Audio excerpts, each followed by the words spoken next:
Testing, testing, testing. I can hear kind of something.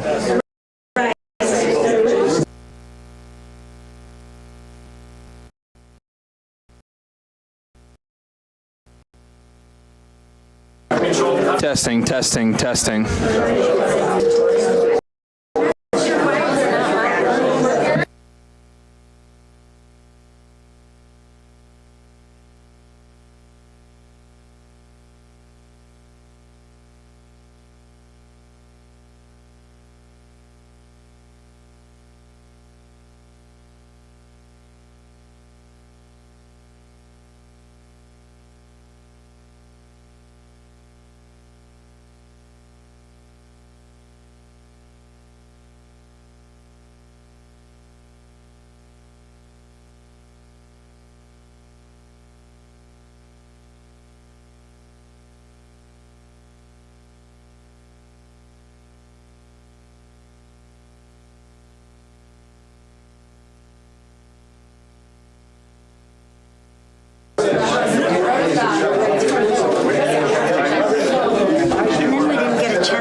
This thing has to be in my bag, or else it's just a problem. We seem like we're really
Hello, hello.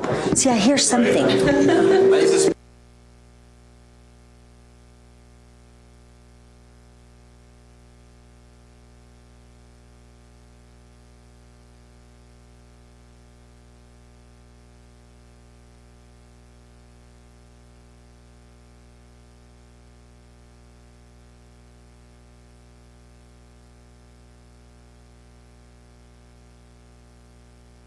How's that? Is that better? I'm talking right now. Yeah, a little bit. Still good.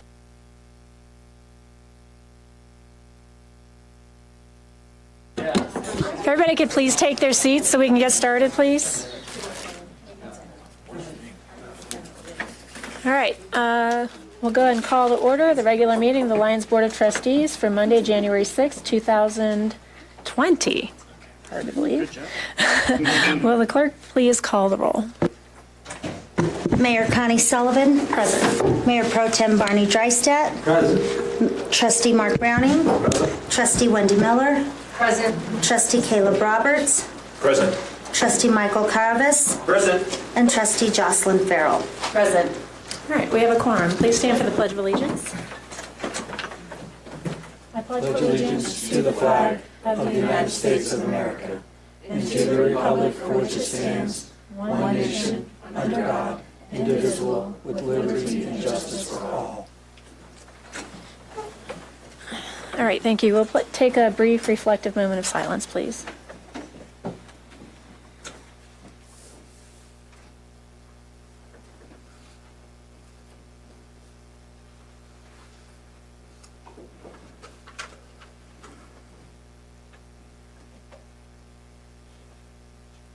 All right, thank you. Is there a motion to approve tonight's agenda?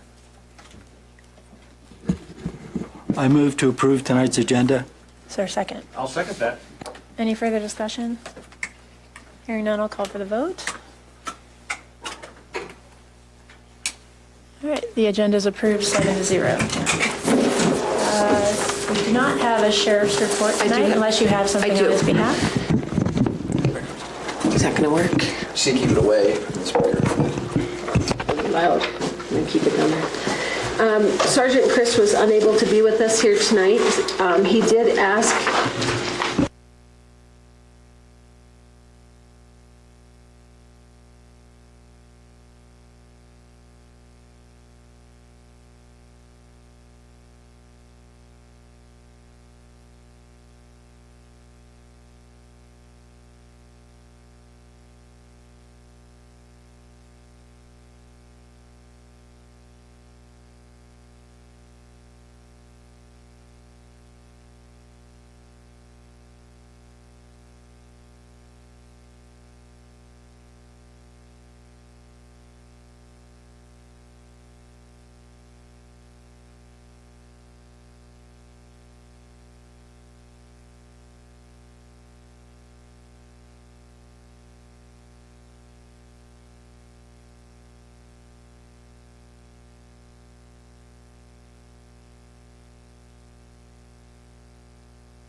Small town problem. All right, you can move on to the staff reports then. Tracy's here to give our flood recovery update.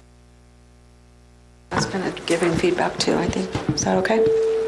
Yeah. Okay. We'll start with the Eastern Corridor. We're finally making quite a bit of progress out there. All the wet taps are complete for the water line connections. We have one pressure relief valve to complete, which we will be completing in the next 2 to 3 weeks. The force main has been, the drilling is complete, so it's installed, and so they're making connections now. And then they'll have to do testing on all those lines. And then we still have to do, we have a new lift station out by the Public Works building that they're doing electrical work on that. And then the Stone Canyon lift station, they're doing some upgrades to that lift station. I've asked the contractor for an updated schedule. We have a preliminary one I still want to go over with him, but right now his completion date is May 8th, but I think we can bring that in a bit after we talk with the contractor. Second Avenue Bridge, we are working towards 90% design for mid-January. And then Bone Park Phase 2, all the trails are in except for the East Trail. The dugouts are complete with the exception of the concrete.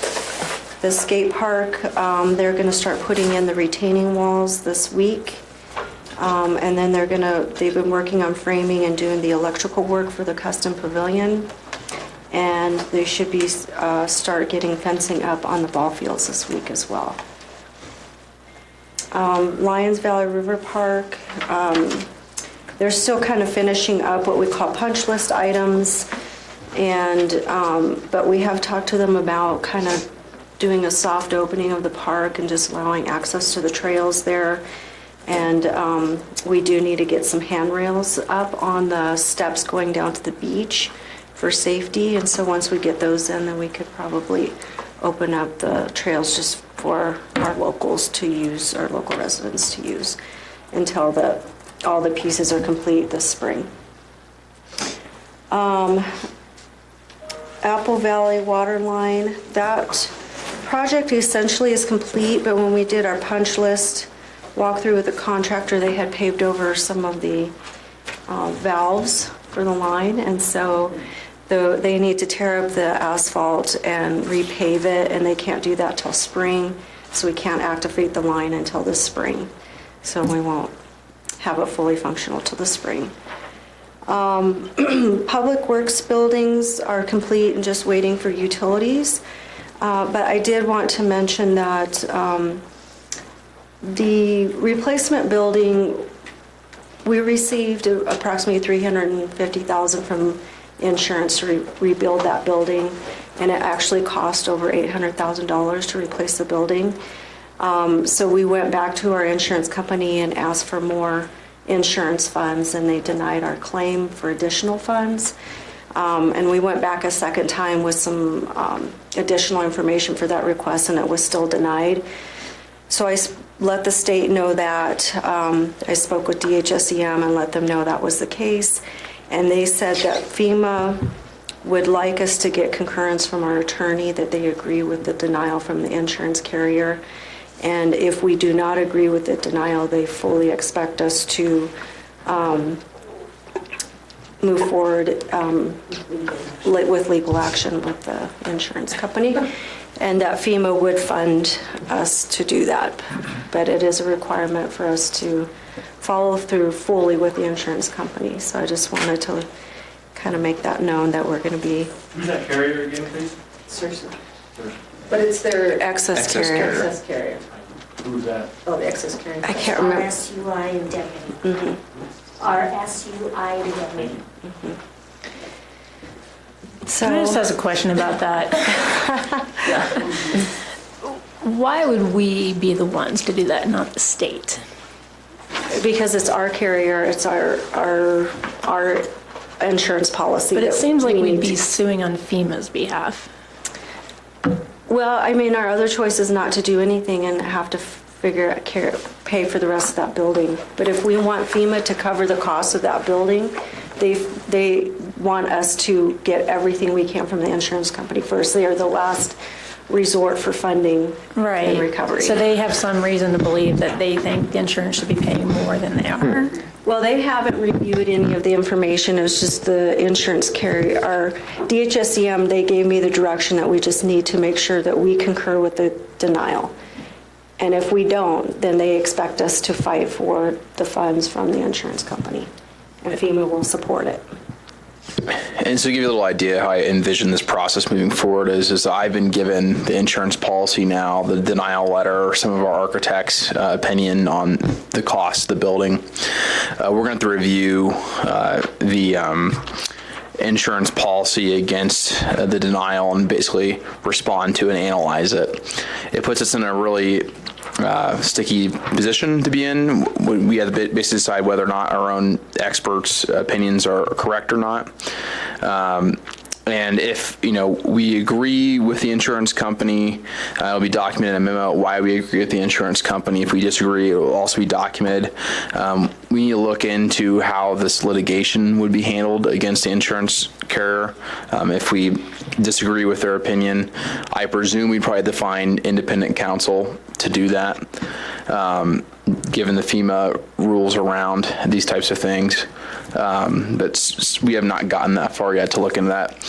This situation is not unique to FEMA. I've been involved in other programs where a grant recipient was required to basically defend on behalf of a government agency. It's not comfortable. Sometimes the government agency intervenes as a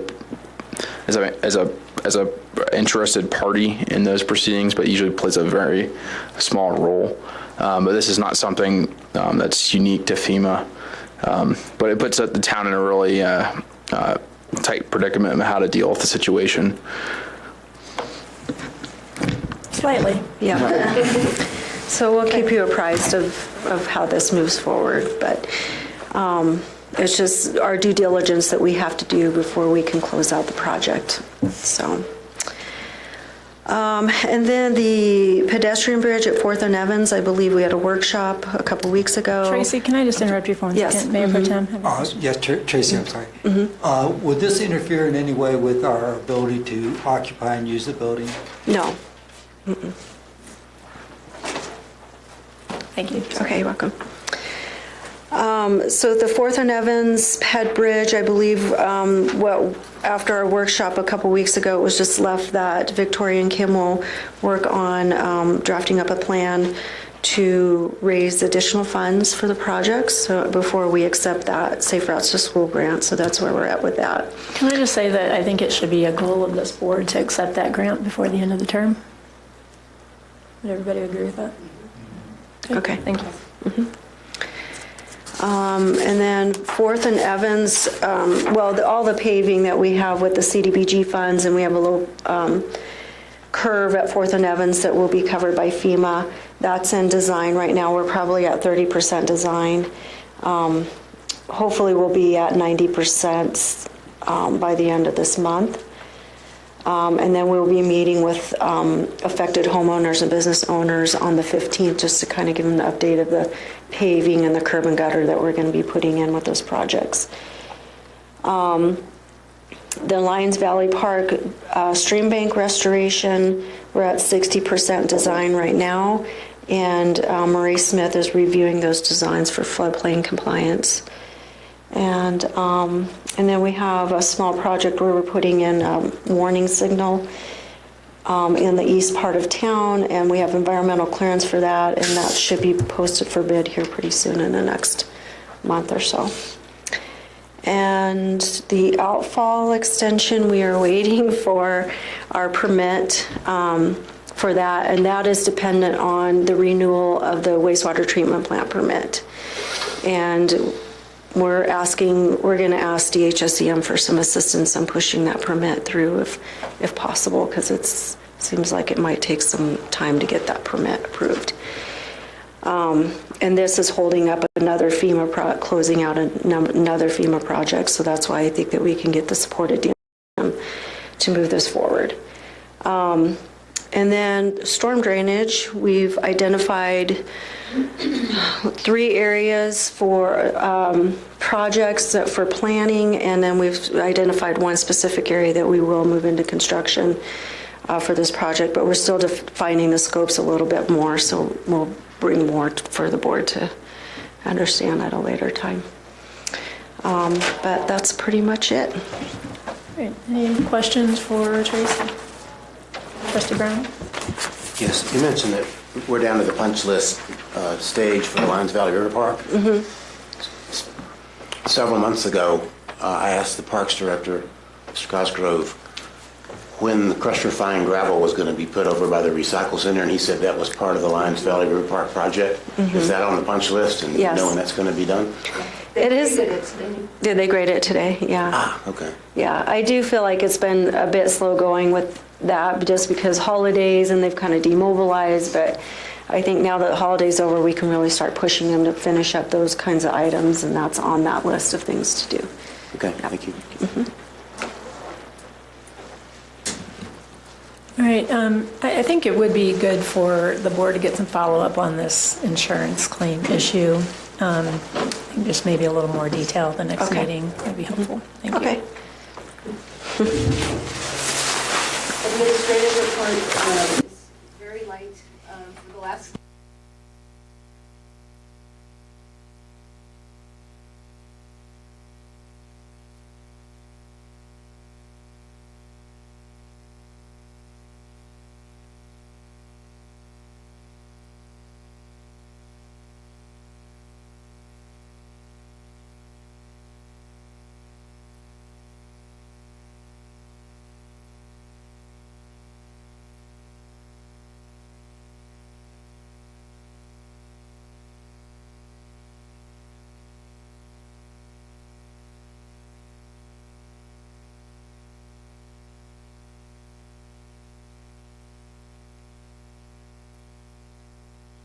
Are waiting that, and again, will become available to the public once we get it. It is declared substantially complete. I met with the attorney and staff earlier, and I think because it's been long enough, I think we need Summit to come in and give us an update to the board, and I would like to invite the state to come and listen to that presentation as well, please.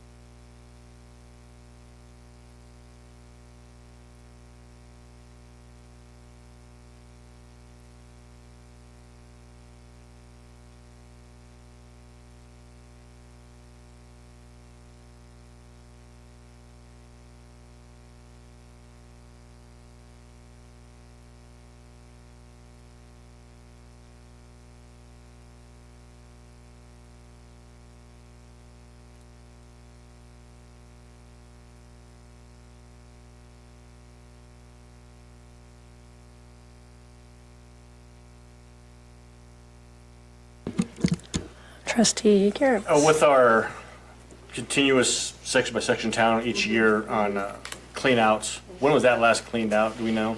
I inquired about that Because because I a said, substantial root ball means it's been there a little longer than a year well, or they said it can be, but not necessarily. necessarily. Okay. Because that section of the line is where we're going to be replacing for Long's Peak. And so Okay.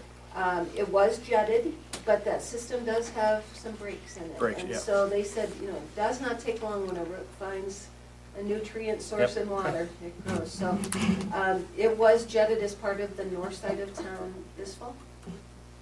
Great. Thank you. Same question I had. And then for my report tonight, we want to give an update on our meeting that the mayor and staff had with CDOT. So I'm going to spend the majority of the time doing that, and Paul's going to come up front. We do have some guests from CDOT here tonight. We have Tim Villebrand and Ryan Varela and Jamie, yes, from CDOT, and they know that we're not doing a presentation tonight. They're just here to support us in confirming what occurred at the meeting and how we plan to move forward. We will have an action item for the board on our January 21st meeting. And please make sure everyone knows we are not meeting on the 20th. It's a holiday, so we will have our board meeting on the 21st. So Paul's going to give an overview of that meeting and what we came up with options with CDOT. So in your packet, you would have received an update regarding an MOU and 3 development options for kind of working with the IGA and reclassifying the roadway. I don't think there was anything in the packet. I think there was an email sent. Under the admin report?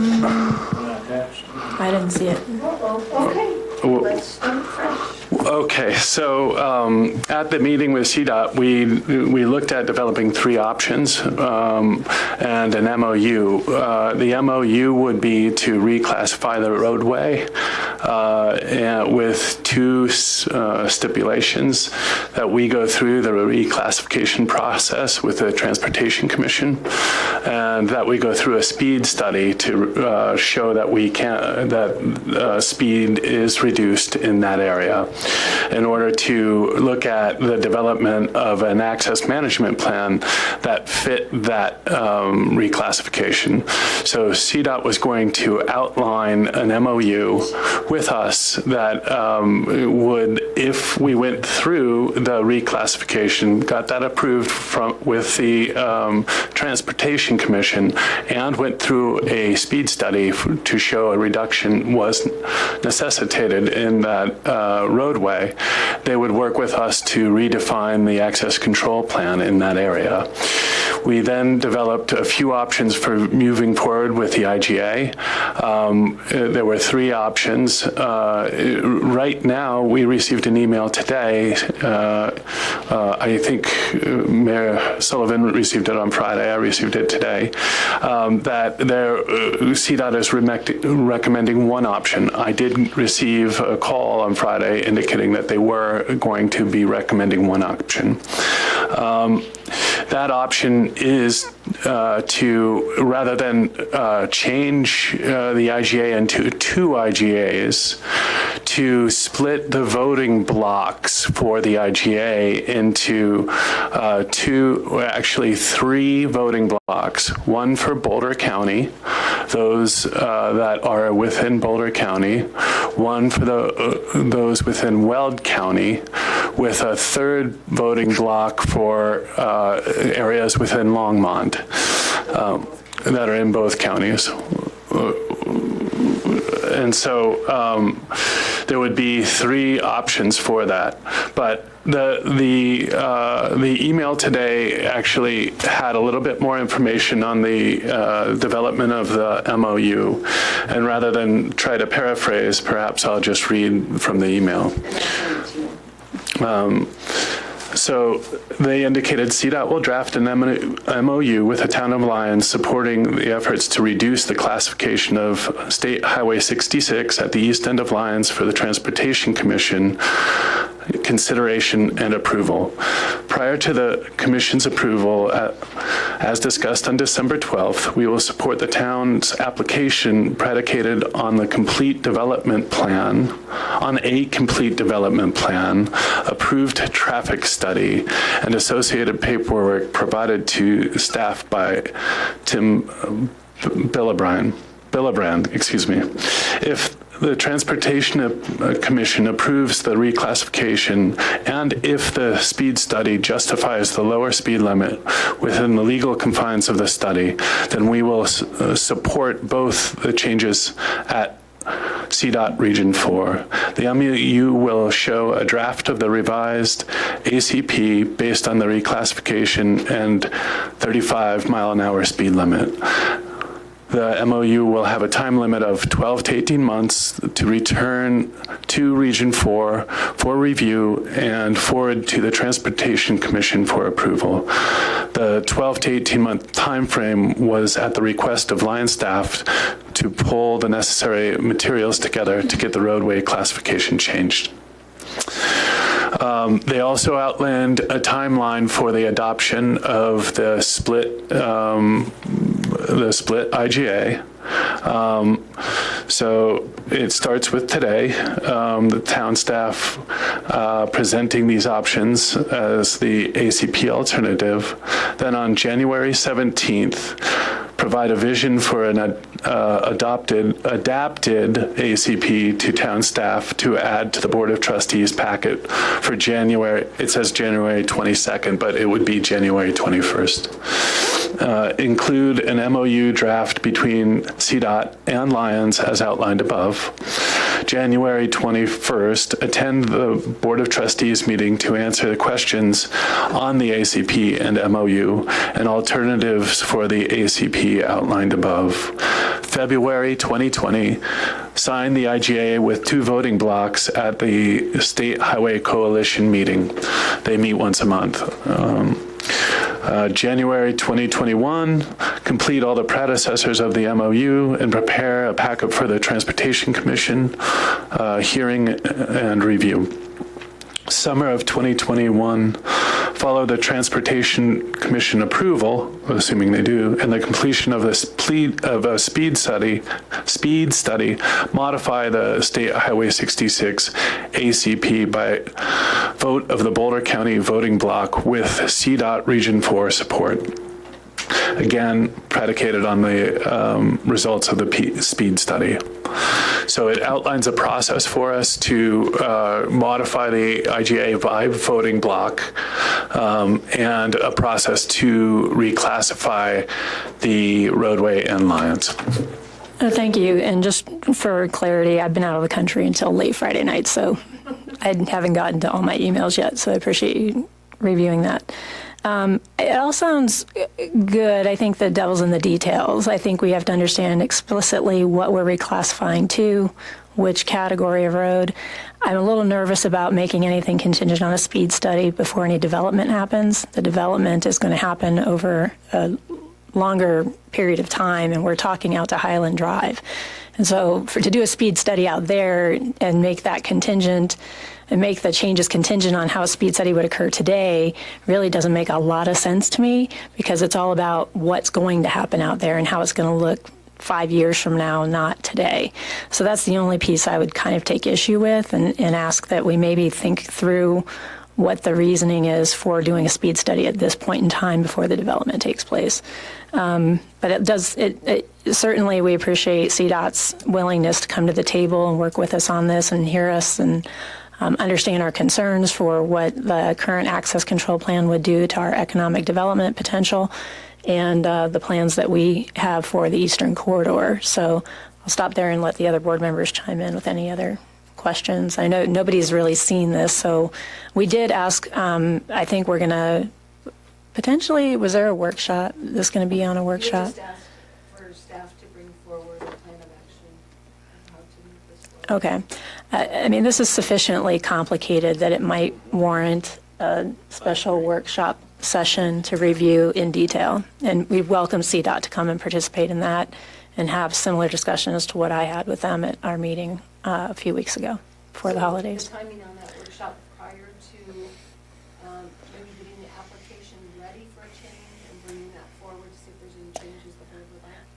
I think we may have to, and it may require the board have an extra meeting to do that, but I think this is an important enough issue that it would be worth our time to do that.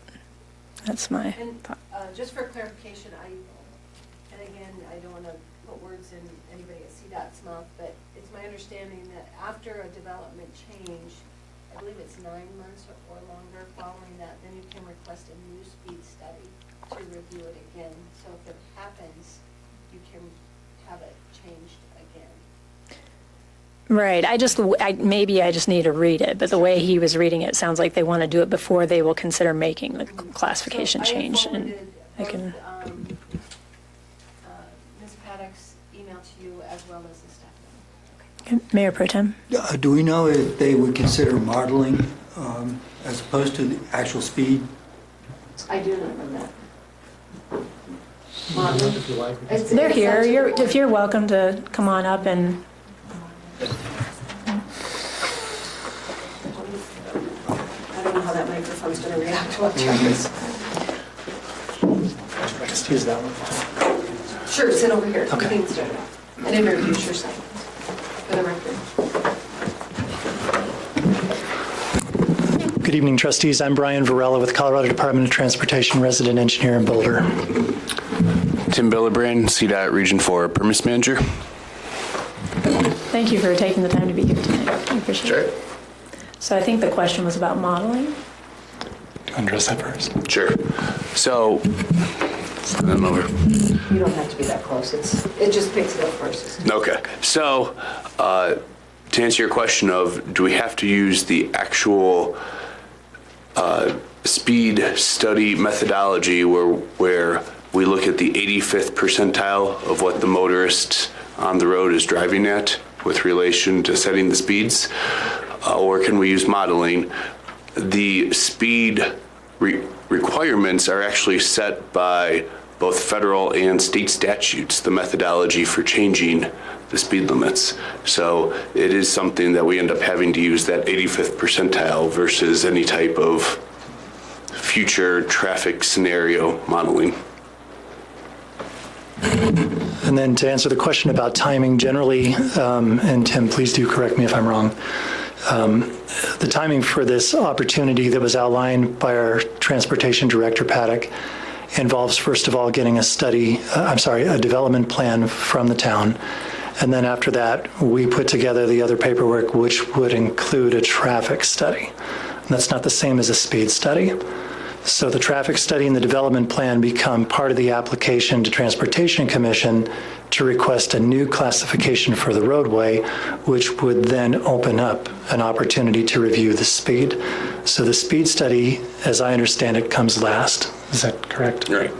And just clarify, when Brian said we put together a traffic study based on what the development intends to develop into, that's more CDOT's your partner in this. Typically, it's the developer's third-party traffic engineer who's the one who makes the traffic study, since they're the ones who have the P's and Q's of what they're looking to develop and how much traffic each of those land uses are going to generate. Thank you for clarifying that. Can you just for the speed study, because we've been burned on this before, just at what point would that occur then? After development takes place, or is that still something that occurs before the reclassification, before development? That's somewhat tricky. So to peek behind the curtain a little bit, right? When the third-party developer traffic engineer does his traffic study, right, he's going to look at whether auxiliary safety lanes, your acceleration lanes or your deceleration lanes, are warranted under the access code. And that third-party traffic engineer is also going to look at how long should those lanes be, right? Obviously, higher speeds, you need longer lanes to either decelerate or accelerate. The issue specifically for, say, the Lions Village East is some of the access locations that are on the conceptual drawing, those don't have long enough speed limits, long enough lengths, not enough pavement out there for the speeds that are out there today. So when the third-party traffic engineer, whoever the developer hires, I would assume, I can't speak for them, but I would assume that they'll almost have to do two different charts of, if the speed limit remains what's out there today, this is how long the lanes will be. And if the speed limit lowers to potentially, I know we've talked about 35 miles an hour, this is how long the lanes will be. And then we take that information, and then that helps us get an educated decision on, well, how close can the access points be? So that's a long-winded way of saying we probably want to. My gut is that, just like you started off this section on, until the development comes, the speed study is probably going to come back and say status quo. So it's definitely something that we at least need some level of what's the development going to develop into, and then we can have special conversations between CDOT and the town about this is what we think is going to happen. But I wouldn't do the speed study until the development goes out there necessarily. That really helps. Thank you. That was good. Any other questions? So we have them here. Trustee Farrell. Can I get clarification? So this, what we're talking about though is from Highland Drive. How far are we coming into town in terms of considering development? Highland Drive through the junction to McConnell. Oh, to McConnell. It's not going to stop at the 3666 junction. No. Any other questions? All right, so staff will maybe send out some communication regarding scheduling to see what we can put together for a workshop between, it sounds like a fairly tight timeline that you're on. You want to get the IGAs wrapped up is what I'm hearing. So if we can get the materials, I don't know if there was more information that was supposed to be in the packet. We can get that out and then hopefully sit down and review it with the board, make sure we all feel good about it and can keep it moving for you. All right. I think we're good. Thank you very much. Appreciate it. Great. Thank you, trustees. Thank you. And that's our staff update. There's a legal update on some refugee information. Hi. So I wanted to give everyone an update on an issue that has propped up around Colorado regarding refugee resettlement. Traditionally, the U.S. Department of State is contracted with private or nonprofit organizations to help assist a number of refugees relocate to areas within the United States. Basically what happens is these agencies provide money and assistance in connection with local governments in order for refugees to be resettled in those areas. For example, we talked about Fort Morgan being home to resettling Somali immigrants with the assistance of the U.S. Department of State and its contractors. Recently, President Trump, on September 26 of 2019, issued Executive Order 13888, which for the very first time in history requires an official action by a local government before refugees are allowed to be resettled within their communities.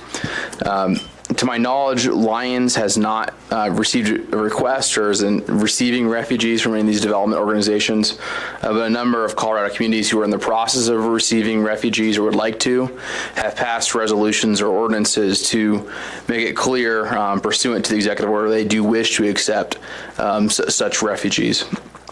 In other states, some local governments have taken up the opportunity to pass resolutions or ordinances saying they don't want to receive refugees pursuant to this executive order. And so this is an issue I thought that the board might want to know about. And if Lions would be like a community which would at least have the possibility of receiving refugees pursuant to the executive order, we would need to pass a resolution indicating such. Is there anyone Needed tonight, though. that has a comment or suggestion on this information? Trustee Farrell? It's really fascinating, the timing of this, because this is actually something that I've been reading a lot about and thought that it was perhaps something that we could talk about with the board as a future idea. So that was actually going to be something that I wanted to bring forward at some point in the future. So I'm all for exploring this. I mean, even if we had an ordinance, it doesn't mean that it has to be fulfilled. Right, the resolution was allowed for the opportunity to accept refugees. Doesn't mean that they will be coming. Right. But that's what the reading of the executive order requires is for the local government, or perhaps the county, it's not clear based on the language of the executive order, has to give affirmative permission basically for the refugees to be received. Only refugees that are through a U.S. government. Correct. They're through the U.S. government program. There's approximately 28,000 refugees allowed each year that receive government assistance. In order to receive any number of those 28,000 refugees, you have to have a resolution on file accepting them. Okay. It seems we Trustee Roberts. it seems we should not have yet another piece of red tape that may interfere with someone fulfilling a desire to host refugees here. And it seems like perhaps we would want to ask the federal government to not stand in the way of us doing what we need to do here. Good luck. Has CML taken a stance? CML has not taken a stance per se, but has given materials to help communities who wish to pass such a resolution to accept refugees. As long as we can say whatever we want in the whereases to President Trump, I'm all for it.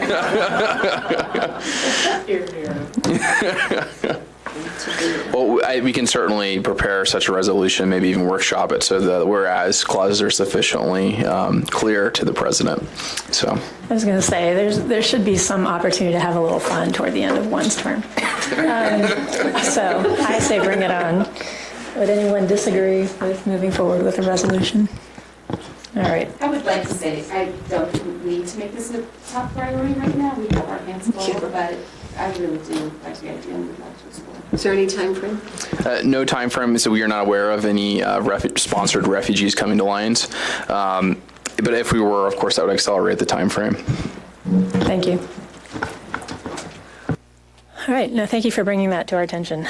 All right. Next up, we have boards and commissions. Are we still having a UEB, or is that moved now to general business for sure? That's just been moved, and you have information in your packet regarding an ordinance that will be drafted for you next week. Okay, so Wastewater one, the general business is the electric It has a meter. cover sheet. Oh, okay, I'm sorry. That was Move down to discussion. That we were doing.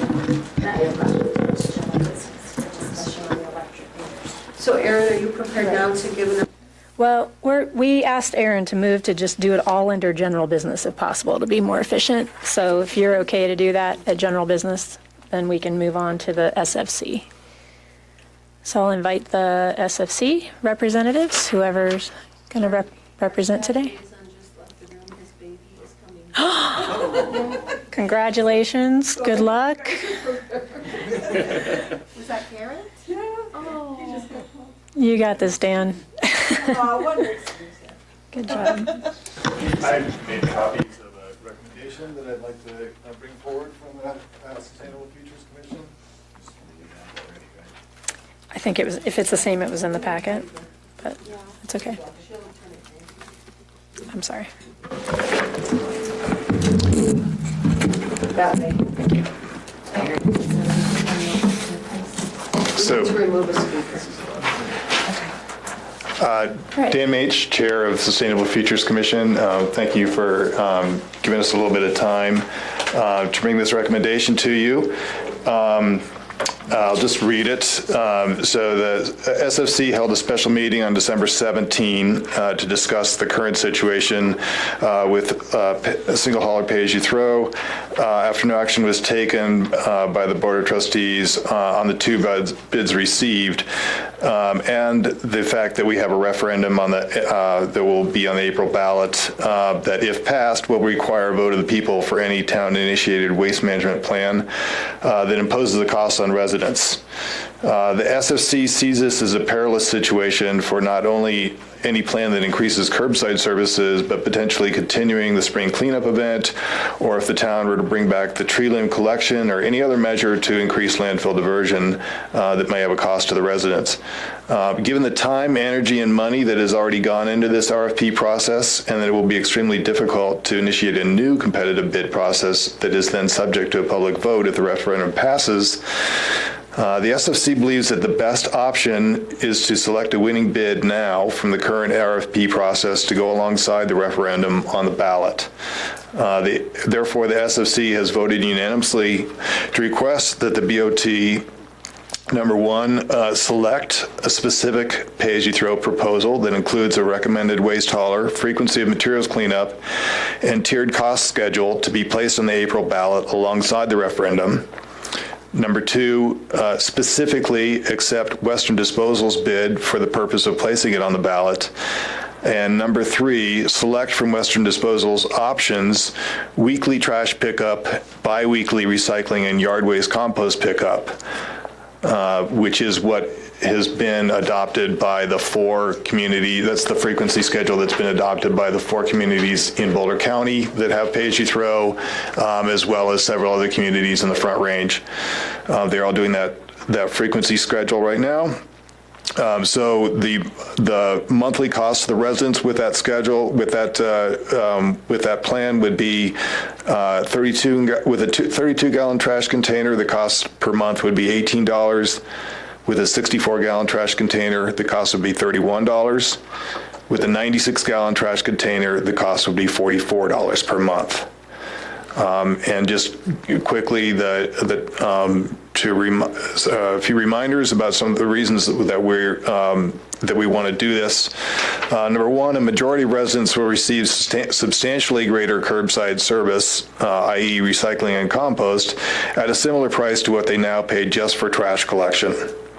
Number two, a contract with a single hauler for the whole town is the only way we're likely to see curbside yard waste and food waste collections offered by haulers due to our town's small size and distance from processing facilities.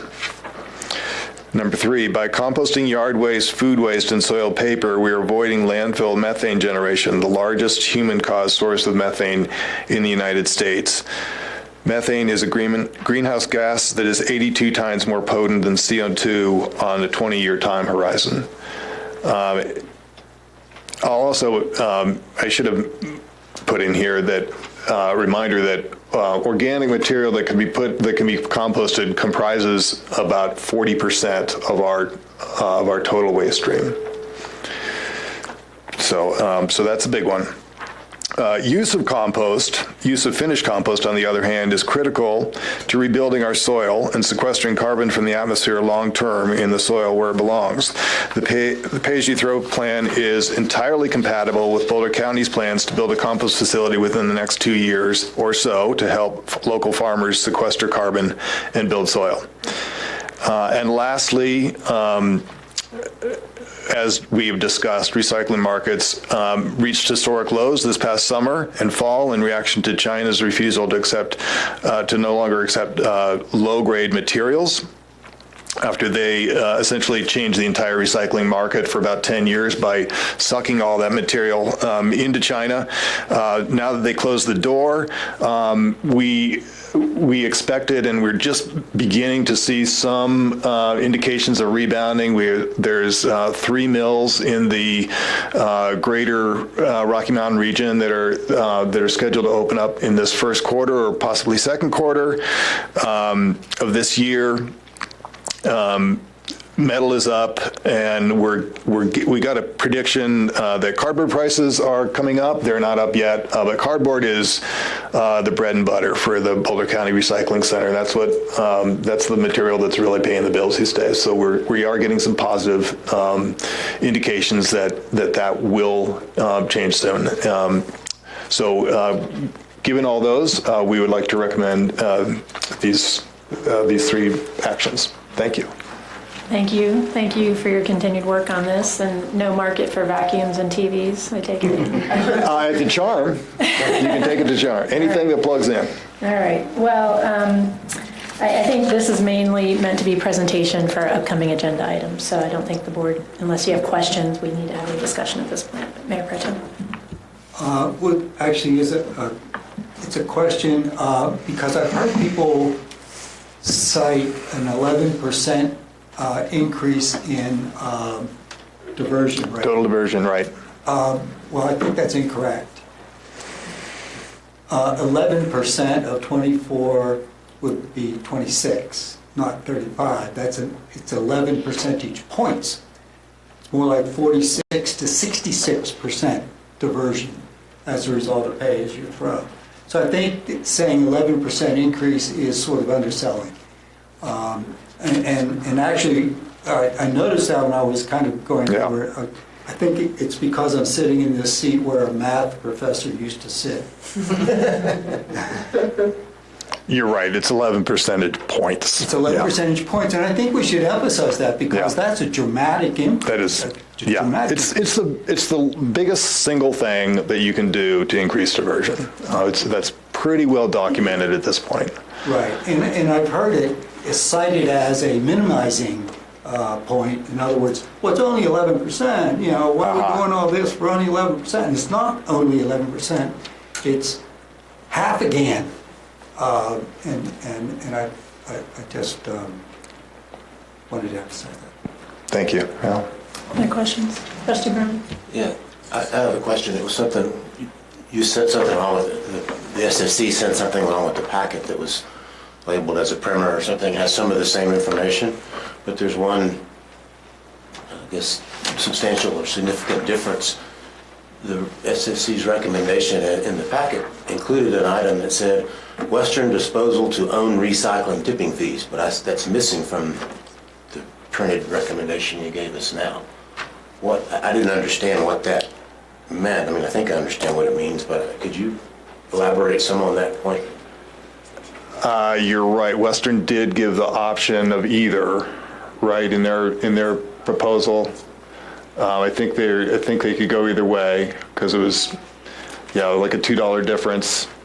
No, not the bins. It said in the primer that you sent with the packet, it said Western Disposal to own recycling tipping fees, not the cards. And that, as I recalled their proposal, it was that they were going to pass through quarterly or something like that any changes in tipping fees that they incurred from the EcoCycle facility. So that's in this one. Well, the primer, fees, but it's not in what you gave us tonight. So I don't understand. Right. What's the situation there? I think the fees are correct for Western owning the recycling fees. I think the fees that I quote here. Right, but I don't understand, because their proposal said that if their tipping fees go up with EcoCycle, they're going to pass them through. And if they go down in the future, they'll reduce the fees. Right. And that was part of their proposal. And so when I saw something here that said Western Disposal to own recycling tipping fees, I didn't know if that meant they had agreed to assume the risk of those changing or what that meant. So what that means is select that option. The recommendation is to select that option that Western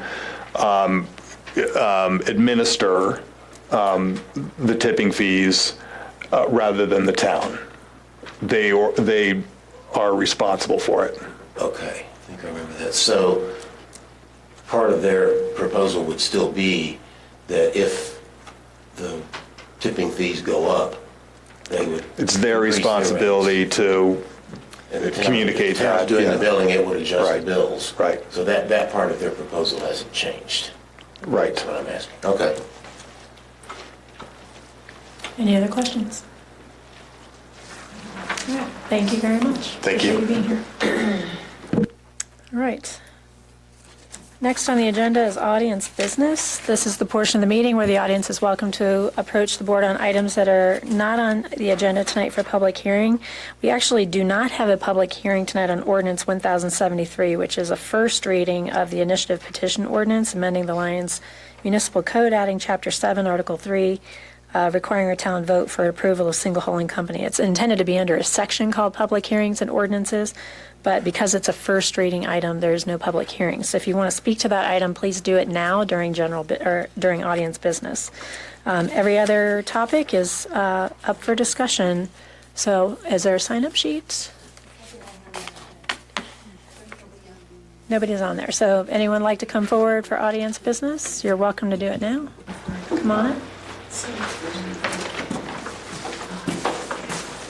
Hello, fellow citizens. I'm just here from a place of humbleness. Can you give your name and address for the record, please? Oh, yeah, sorry. David Bailey, 315 McConnell Drive. Yeah, I'm here from a place of humbleness where I realized that I signed a petition being rather misinformed, and I can only put that on myself. But the head of our HOA at Lions Valley Park came to us and was basically saying that we would lose our ability to choose our garbage disposal, and that it would cost perhaps about double what we were paying now. And I guess I came to say I think that that's kind of the misrepresentation that's floating around out there. And now that I'm a little more informed, I'm really happy to actually hear what has been put together, and I feel bad for putting any sort of obstacle in the pathway of something that I really feel like can launch a lot of sustainability and, quite frankly, save a lot of time in my family's process. We spend a lot of time composting in our own yard and recycling and sorting stuff, and so I'm really excited about it, and I guess that's really about all I have to say about it. But I think that perhaps the referendum that we all have to vote on has really came about from a point of misinformation and from people being not very informed, like myself. So anyway, thanks. Thank you.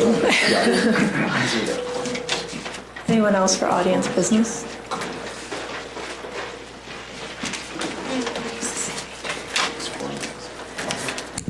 Julie Boyle, 224 Welch Drive. So there is not a public hearing on the pay-as-you-throw proposal tonight, is that correct? No. Okay, so now this when I need to do this. So I am a member of the Sustainable Futures Commission, but I'm here just representing myself as a citizen. And I'm here to urge the board to accept the SFC's recommendation to refer this proposal to the April 2020 ballot. As far as concerns that some of you have about another bill to pay, the goal of this pay-as-you-throw proposal is to decrease greenhouse gas emissions and do our part to turn climate change around. The climate change bill has been with us for a very long time and is way past due. If Lions doesn't adopt some waste reduction proposals soon, landfill fees are going up dramatically, and they also will get passed on to us. So costs are going up in terms of landfill fees. Our choices now are either to decrease trash fees for most of us via the pay-as-you-throw proposal, or increase landfill fees for all of us soon.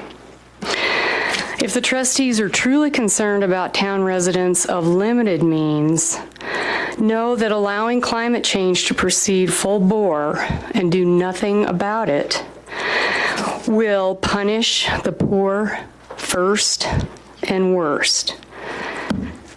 Could we possibly devise a means of funding a waiver for those who truly can't afford $18 a month in trash fees?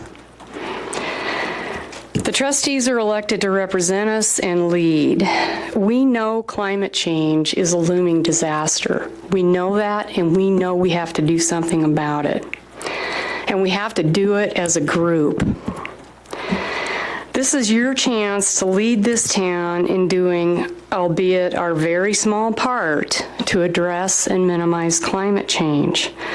This is no time to do nothing in order to avoid conflict and smooth feathers. Thanks. Thank you. Others?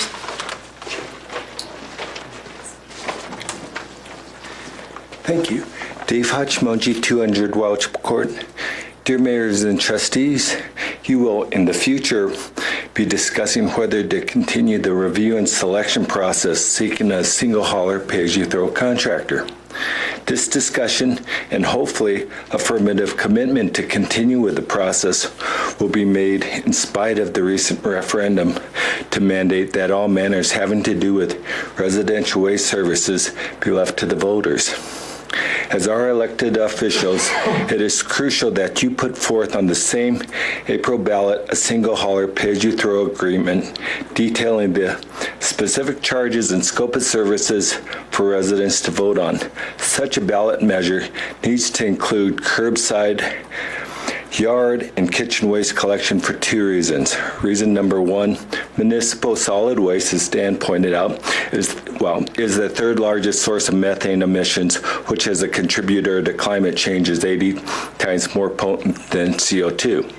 Organic materials deposited in a landfill because of its very nature of decomposing anaerobically, which happens when buried in a landfill, is the single biggest source of this methane production. Leaving it only to those Lyons residents with the good fortune to have backyards and time to compost is to turn a blind eye to the rest who have neither. Reason number two, we don't have time to take things slow in hopes that curbside compost services can be in the future eased in. It's not a coincidence that the wildfires in California and Australia are more severe than ever in recorded history. We're in a climate emergency, and to deny such is to deny science and logic. It's irresponsible of us and you as elected officials to look to others to solve this crisis. When it comes to our solid waste, saying that the county or some other entity will shoulder the burden of providing limited recycling services for the town is to depend on a handout when it comes to responsibly dealing with our trash. You've all had time to review the proposals by One Way and Western, and as you can see, the cost of providing curbside trash, recycling, and organic collection is a much better deal for the majority of residents than if they were to go it alone. But you need not decide that. You need only to show the courage to move forward in a manner that lets voters decide by placing a single hauler pay-as-you-throw agreement on the upcoming ballot. Thank you. Anyone else?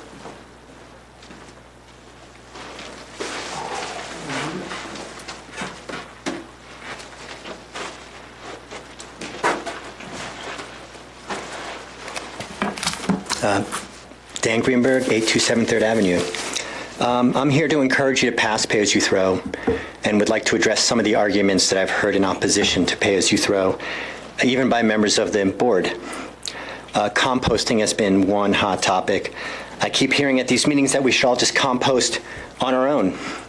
The problem with backyard composting is that it only captures a fraction of what's truly compostable. Backyard composters don't compost items that require a commercial facility. They cannot be placed, food that's going to be eaten by bears can't be placed in backyard composting either. So every time someone goes out and buys compostable products or products with compostable packaging, that just ends up in the landfill. It doesn't get composted in someone's backyard. So they should keep composting, and then all the rest of the stuff that they're not composting that should be can be handled with pay-as-you-throw. That means the rest of us, the rest of us, all that food just goes to the wastewater treatment plant. So do you want to talk about the wastewater treatment plant and food? Or it goes to the landfill, and neither of those are good ideas. So don't make the argument that emissions from trucks hauling composting are the problem. Because all that extra compostable material that goes to landfill is worse for emissions that come from vehicles that will haul the compost away. Besides, if someone thinks that vehicle emissions are the problem with curbside composting, then we should get rid of the recycling center.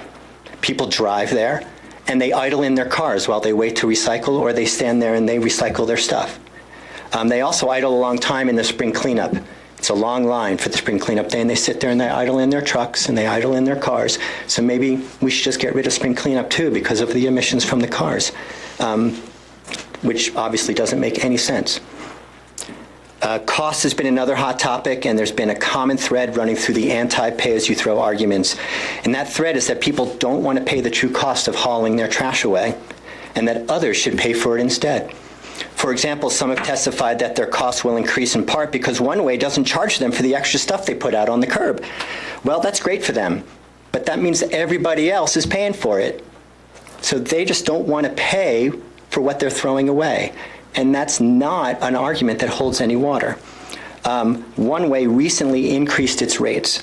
So one's forced to wonder if allowing some people to pay a lower rate and others to cover that cost is what led to the rate increase. Or maybe just rates go up from time to time. And it comes down to the fact that many in opposition to pay-as-you-throw are throwing away more trash than they've paid for, and they expect the rest of it to absorb the cost. I don't consider these folks benefiting from secret pay structures to be the residents who we should be relying on to talk about the cost of hauling trash, and certainly not potential future cost increases. I've heard the argument that pay-as-you-throw would not be fair to people who use the dumpsters of local businesses. That blew my mind when I heard that one. Now, who pays for that? The customers of the business pay for that. There's no doubt businesses end up needing to decontaminate the recycling and composting bins from people dumping into their bins. This type of dumping increases how much ends up in the landfill. This argument basically says, I want other people to pay for my trash to be hauled away. I heard one resident complain that his rates will skyrocket because he puts out 96 gallons of trash each week. That is a huge amount of trash to be put out on the curb by one home. And the irony is that person is actually the poster child for pay-as-you-throw, because that is precisely the behavior pay-as-you-throw is designed to curb. Thank you. Anyone else for audience business?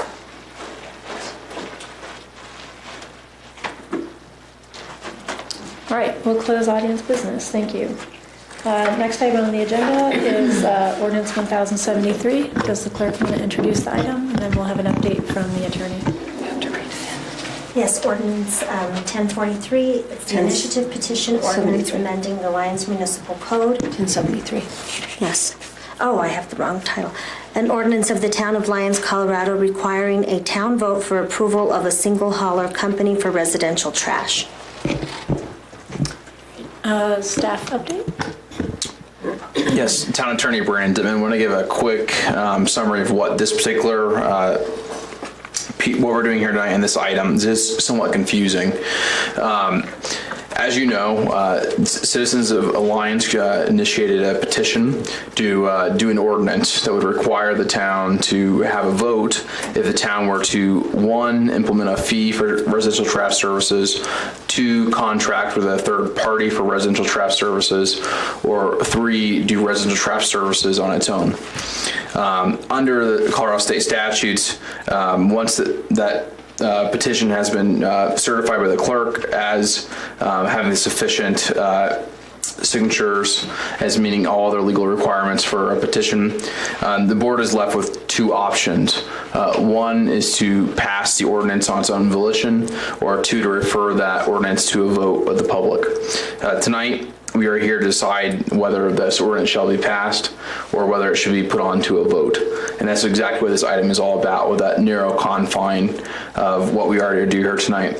So if the board desires to pass this ordinance into law now, then tonight your vote would be to pass it on first reading. Then we would have to have a public hearing at the next meeting on final passage of the ordinance.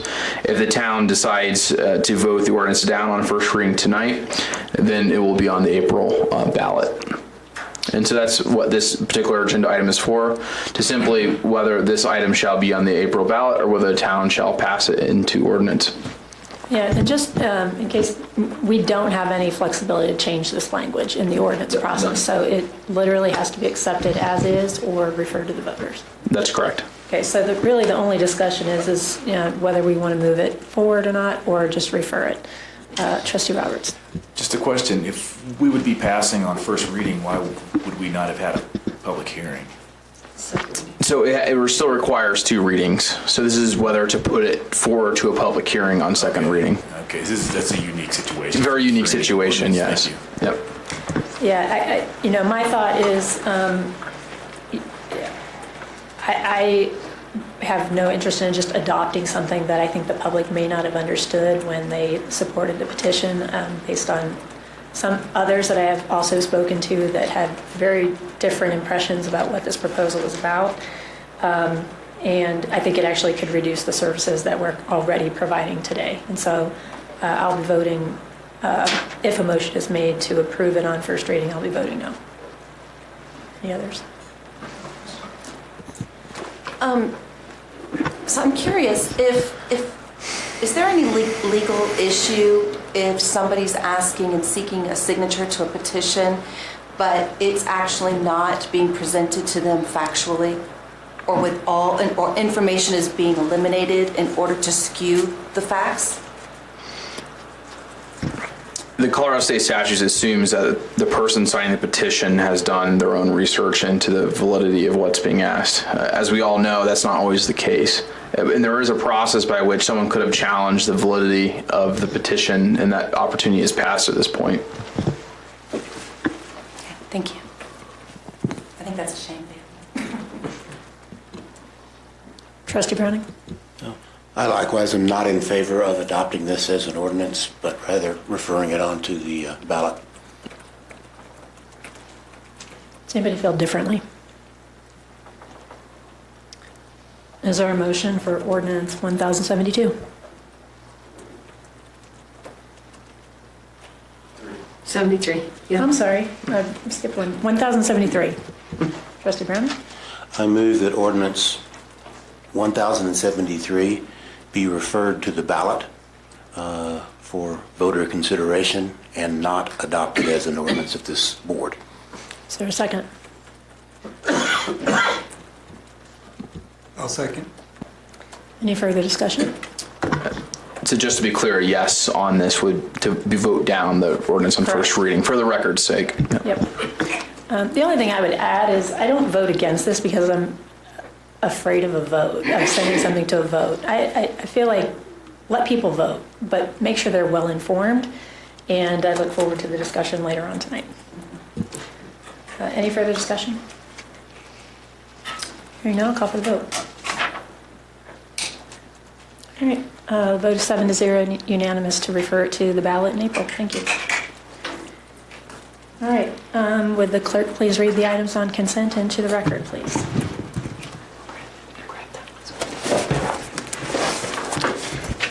Consent agenda. First reading of ordinance 1072, an ordinance of the Town of Lyons, Colorado, amending section 171410, the water rights dedication requirements for annexation. This would be to accept McIntosh water. Number 2 is the first reading on ordinance 1074, an ordinance of the Town of Lyons, Colorado, amending Lyons Municipal Code to authorize the town to require testing and monitoring facilities for uses of the town's wastewater services. This item has been moved to the January 21st meeting. There was a few information items for you. There's a request for a workshop on that item, so we'll have a workshop on the item in the next meeting. Number 3 is the first reading on ordinance 1075, an ordinance of the Town of Lyons amending certain sections of Chapter 18, Article 13 of the Lyons Municipal Code, implementing a floodplain development management program. Number 4 is Resolution 2020-01, a resolution of the Town of Lyons, Colorado, approving the First Amendment to the Professional Services Agreement for potable water transmission line pipeline relocation design services for the Apple Valley Waterline Relocation Project, number 19 AVWL01, with Murray Smith Incorporated.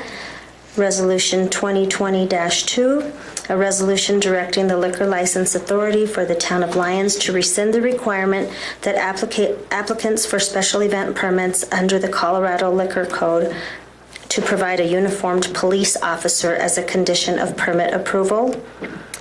Resolution 2020-3, a resolution of the Town of Lyons adopting a classification and pay plan for the employees of the Town of Lyons, Colorado for 2020. Resolution 2020-4, a resolution of the Town of Lyons designating the official public notice location and the official newspaper of the general circulation for the Town of Lyons, Colorado.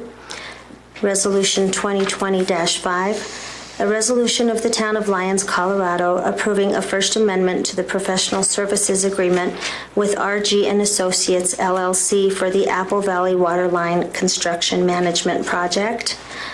Resolution 2020-6, a resolution of the Town of Lyons, Colorado approving the Second Amendment of the professional services agreement for the wastewater treatment plant re-rating with JVA Inc. Resolution 2020-7, a resolution of the Town of Lyons, Colorado approving a professional services agreement with Adventure Fit Incorporated for the 2020 Lyons Outdoor Games. We've got the December 16th, 2019 BOT minutes and the December accounts payable. Would anyone like to pull any items from consent? Trustee Fairwood. Number 10, please. Any others? Number 1, please. All right, is there a motion to approve the remaining items? So moved. Second. I'll second. Any further discussion? I'll call for the vote. Just one, I'm sorry. one other question. Since item, 2 says the items moved to January 21st, do we remove it or approve it? What's the correct process?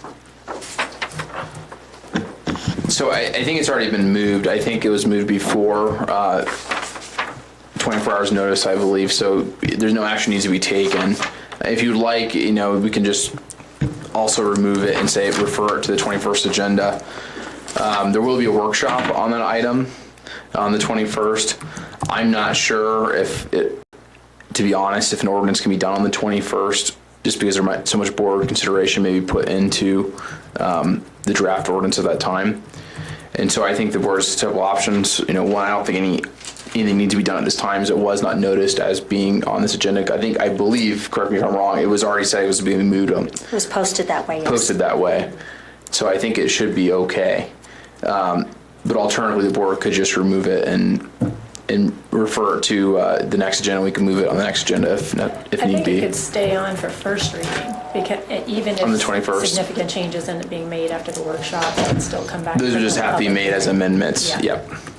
Yep. So by approving the consent agenda as is, It's moving it to the 21st. Yes. Okay.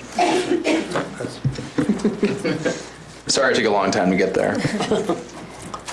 Any further discussion? We have a motion and a second, I believe. All right, I'll call for the vote. All right, and the remaining items are approved. Thank you. Okay, first item on general business is a discussion and direction to staff on selecting and awarding a contract for electric meters. Sarah's staff report. Consent agenda things came first, sorry. It did, that was quick. But didn't one get pulled? Oh, they do it at the end. They do it after the general business.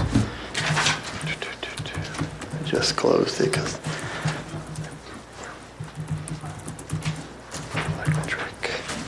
So we have the Aaron Kaplan, interim utility coordinator. We have the RFP that went out for the new electric meters, because the electric meters we have are so old and outdated, they don't make new ones. We've been buying rehabbed meter parts where we can. And now we have proposals in that the UEB has looked at some, and that I have a couple of people who are doing the actual proposal reviews. And with the proposal reviews, we've found out that we may want to look a little bit more at including the idea of water meters being covered under some of the networking infrastructure that we can get with the electric meters. With the electric meter proposal, there are two larger level options. One is where you have meters where people go out, say in their car, or you can walk by and you have to collect the readings. That's called AMR is the acronym. Then you have meters that can be read by a networking infrastructure system where you put in a router and some other equipment that can read the meters, and that's called AMI. When we first did a proposal for just AMI, it came back too expensive. So we put out a new proposal so that we could get options on this AMR, which is much less expensive because you don't have the networking infrastructure. And then we also wanted to have them add an addendum to also give us information on AMI so that we would have information if we wanted to move forward with the networking infrastructure. And with the networking infrastructure, we have the opportunity to possibly take advantage of reading water meters in addition to the electric meters from this. The original scope of the proposal wasn't really looking at the water meters. For the decision on who we select, we wouldn't need to include the water meters as part of the selection, but in going forward to negotiate a contract, I wanted to find out if it was in the board's interest to have us looking at and negotiating what the costs might be to have water meters covered under this networking infrastructure. The second part was the fact that with this AMI system, you can also start monitoring your street lights, and you can add controllers that can help dim the lights, turn them off at certain times. That's been an issue that staff has had for a while. Without the AMI portion, you can't do that. That's not something that could be done with the AMR. But that is something that might not be strictly under the scope of the current proposal. So again, we wouldn't have to use that as part of the selection process, but again, during the negotiation of the contract, I wanted to find out if we could talk to them, if the board was interested in having us find out the costs of putting a streetlight control program in before to just start discussing that with the selected contractor. That's my report. Trustee Carvis? Just so everyone understands, if you're concerned about the water issue, something several of us traveled, I think the day before Christmas, day after Christmas, to a couple of surrounding towns, our neighbors. And by being able to monitor the water, if we set the system up correctly, staff can be notified when someone's water meter runs 24 hours straight. If you travel, you're out of town, and you get a call because your water meter can run for 24 hours, you have your neighbor go check. Hopefully it's just a flat burner toilet just leaking a little bit. Hopefully not a water heater that blows, but I think you'd rather have one day of water, maybe instead of 2 or 3 weeks of water running in your home. We have had instances where people's water does run accidentally and they get a hefty bill. Staff has to deal with that, work out payment plans. It's these newer systems. There's a lot we can do that we are way behind time. But having that water system brought in, I believe it's the census, correct? We could do that with others. There are, and I don't know about all of them, but there are others that we could get an extra module. Correct. So there is the option of this. That's one of those options. That it's quite I think it's quite a service we can provide to ourselves, our customer base. That's the MI system. Yeah. Mayor Pro Tem. Thank you. My question is related to staff time investment. Is there a significant difference in staff time between the AMI and AMR programs? I don't have a good estimate on how much savings in staff time we might get from the AMI. You would be reducing the need for someone to go out and do the drive-by readings that are currently done. This, in our review, we have looked at it that we will be moving forward with an AMI option or presenting an AMI option because of the savings that we might see from staff or some of the legal concerns about going off to do shutoffs. You can do shutoffs remotely with an AMI system. You don't have to send somebody out to do that. All of the bids, it got a little complicated. We had to normalize the data. A lot of the data comes in, there's apples, oranges, and pears in some of these different things, so we had to go try to see, and after doing a lot of normalization, it looks like all of the bids come under the 300,000 that we had set aside to do this, even with an AMI system. So with that, it looks like we would be moving forward with the AMI, and even for just the electric meters, the benefits were there. But I don't have an actual good estimate on what savings we might see of staff time. In our visits with, I think it was Estes Park in Loveland's where we went to, there will be some initial staff time because each meter should have its address. Well, it's the address of the product. If it's little, it's like your phone's IP address. Well, someone's going to have to type in so-and-so IP address meter is associated with this physical address. So there's going to be some of that initial setup. Once that's done, depending where we go and how the meters read and what system there is, there can be savings of time saved with, because the AMIs will read spikes and lags in voltage to a home, which can indicate a couple things. The transformer in your backyard or in your pole going bad. So you'll be able to know that ahead of time, and you have your repair crews out there before it actually blows or goes out. It might indicate there's something wrong with the wiring in the customer side. Well, then we can notify them of that also. So up front, there'll be some staff time, there'll be some training. As you get into these newer systems, your response time should be able to be sped up. I believe, as an example, Estes Park, when we met with them, they were able to notice things going on before the customer even realizes. They even noticed power outages at night before any phone calls come into staff, and they have them repaired. Because the way these meters monitor themselves and each other, communicate through each other, and we'll go to a gateway and we'll communicate with wherever our heading system is hooked up.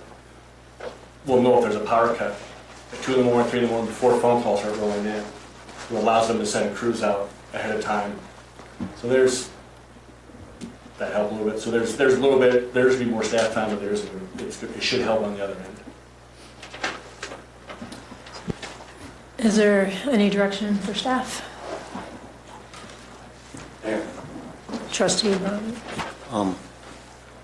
Aaron, I've sat through several UEB meetings where they've discussed the AMI and AMR options, and I gather the consensus of the UEB was strongly in favor of pursuing AMI options, and I agree with that. I hadn't heard much discussion about the street light dimming and stuff, and there's no cost estimate of that here. To me, just my off-the-cuff reaction to that is that it's been a long process to get to these electric meters, and we're almost finally toward the end of it, and to throw in that wrinkle toward the end of the process seems to me maybe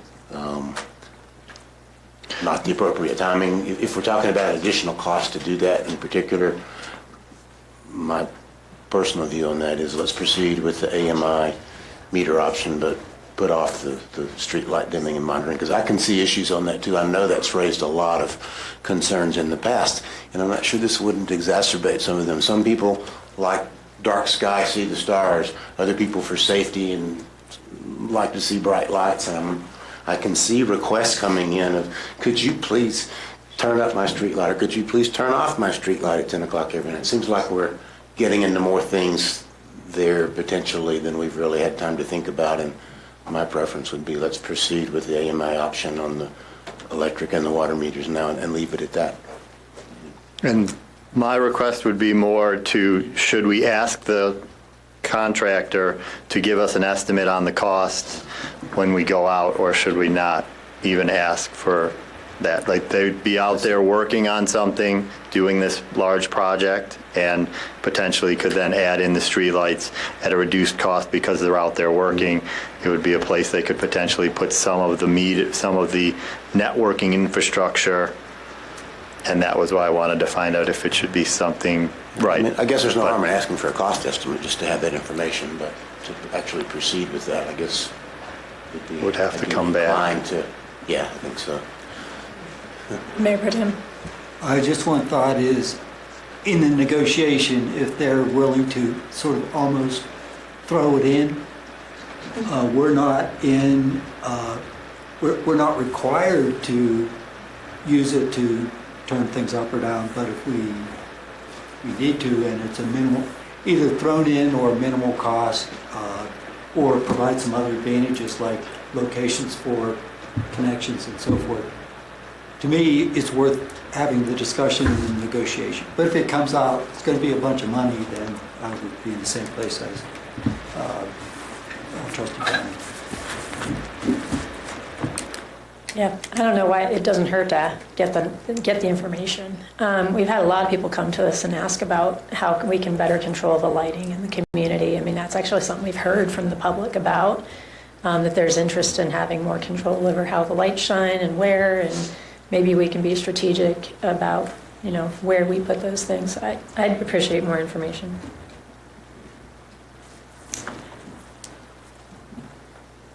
Okay. Anything else? Okay, thank you. Appreciate it. Next item is discussion and direction to staff on selecting a third-party hauler for the pay-as-you-throw program. We had an update from the SFC, and I don't know that our staff had to leave the building, go have a baby. That's pretty exciting. So I guess we can just start with board discussion. And I appreciate a couple trustees asked to bring this back to the agenda. And so the additional work from the SFC is appreciated. So what are people's thoughts? Trustee Farrell, you want to start? I'd like to make a motion directly to staff to select Western Disposal as a single hauler for the pay-as-you-throw program.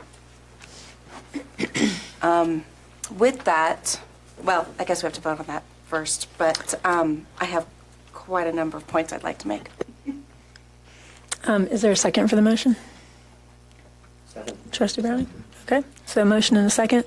So further discussion, do you want to go ahead and provide your points? Yes.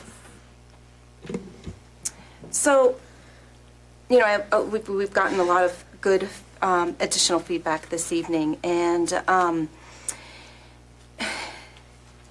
people want to talk about numbers in terms of savings, and I started to put some numbers, actual real dollar amount numbers, and because I live in Stone Canyon, I started there. There's 75 homes in that particular community. There were a lot of people that signed the petition in my neighborhood. Quite a few of them I know well. And what I subsequently learned is that, they thought they were signing a petition for pay-as-you-throw, and would not have signed the petition had they realized that. So when I asked the question, is it legal, or are there any issues around that? It is the buyer beware. You kind of need to know what you're signing. But nonetheless, I do feel that those petitions were circulated dubiously, and I just want to point out, I personally do not think that the number of people that signed the 4 different circulated petitions is a real representation of people that are not in favor of pay-as-you-throw. I actually think a significant number of those people are in favor of pay-as-you-throw. So I really want to make sure that we don't fall for the misleading number of names that are on those petitions. But going back to the real savings in terms of Stone Canyon, Stone Canyon, I think, is unique of all the HOAs because they do have a contract. It is with Western. And what that includes is on a monthly basis, we have a 96-gallon trash can, it's huge, and a 96-gallon recyclable bin. The trash is once a week, recycling's every other week.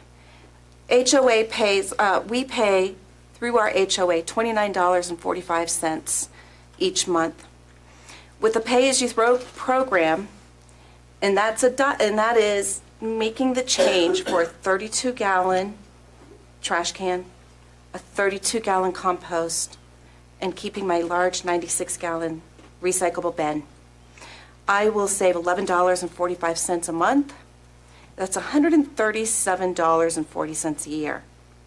So I'm a visual person, and I actually can visualize taking my $137 savings and putting it in my pocket, or my $137 savings and putting it in a 96-gallon trash can. And it's that simple if you want to think about the math. So when I started trying to ask around different HOAs and what sorts of things that they do, I found that, you know, ours was the only unique one that does a full contract and everybody else gets to choose. However, when I looked at United, and there was another service that I wasn't familiar with it being in town, there were savings from $3 to more. And I just feel like that is valuable. It means something to me when I forget to take my bags to the grocery store in Boulder and I have to pay 10 cents a bag. It's the intrinsic value of that. I don't want that 10 cents going to the store. I want that in my pocket. It's pennies, but it matters. So, okay. So I wanted to give you some actual real numbers that we can fixate on. And when I think about the utilities, because that gets brought up, our utilities are so expensive. They're so expensive. We are constantly having to be paying more every year. And it's a very unfortunate reality as a board. I know none of us were excited at all about having to make those kinds of changes. So yes, our utilities have gone up, but here is an opportunity that Board of Trustees are coming to the people and saying, we have found another way for you to save money on your utility bill. So if you want to look at your monthly payments, yes, you're going to go up $4 here, but we're going to save you $3 here. And then if we do this by a contract of 7 years, that's a fixed number. Now, we may have some tipping issues to deal that we need to work through, but also those are pennies on the dollar. So I can't seem to feel like those are solid arguments that can't be overcome. And you just really think about it like your personal pocket or into your big ass trash can. Sorry. Okay, and then I want to bring back the backyard compost versus curbside compost. You know, backyard composting is fantastic, but one thing that we can't do is we can't throw away our fats. We can't into your backyard. You can't put meat scraps. You can't put bones like from your chicken carcasses, and those that's really a lot of waste. I started paying attention over the Christmas holiday, and I couldn't believe how much was going into my trash can when I started really thinking about it. So that I can get going to a company that's willing to take that away from me and compost that. It's an easy thing. I can't do that in my backyard. None of us can. And I'm really glad quite a few people brought up the methane versus CO2, the difference. I don't need to repeat that. So I feel like we have a lot of arguments for this that make really good economical sense. Thank you. All right. Any other comments? Mayor Pro Tem? It seems, it's probably not unique to this time of history, but it seems to be exacerbated a bit at this time, where when you have a controversy and you have in effect, two camps,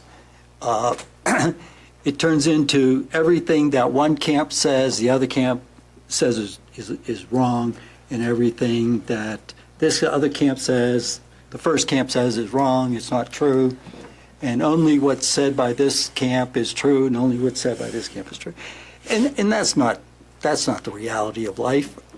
There are good points that have been brought up by people who have concerns about pay-as-you-throw, and there are very convincing, I believe now, having listened to many of them, very convincing reasons to implement pay-as-you-throw. But a couple of the lessons, I think, from the concerns that have been brought up include the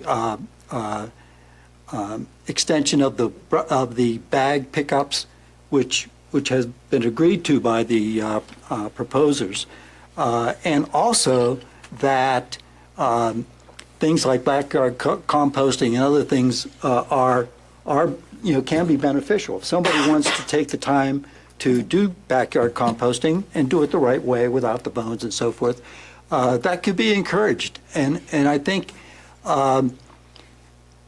whatever program we end up with as a result of the votes, I think that one of the things that the town should include is ongoing and intensive information and education about what are the best ways to divert items going to the landfill that don't have to go to the landfill.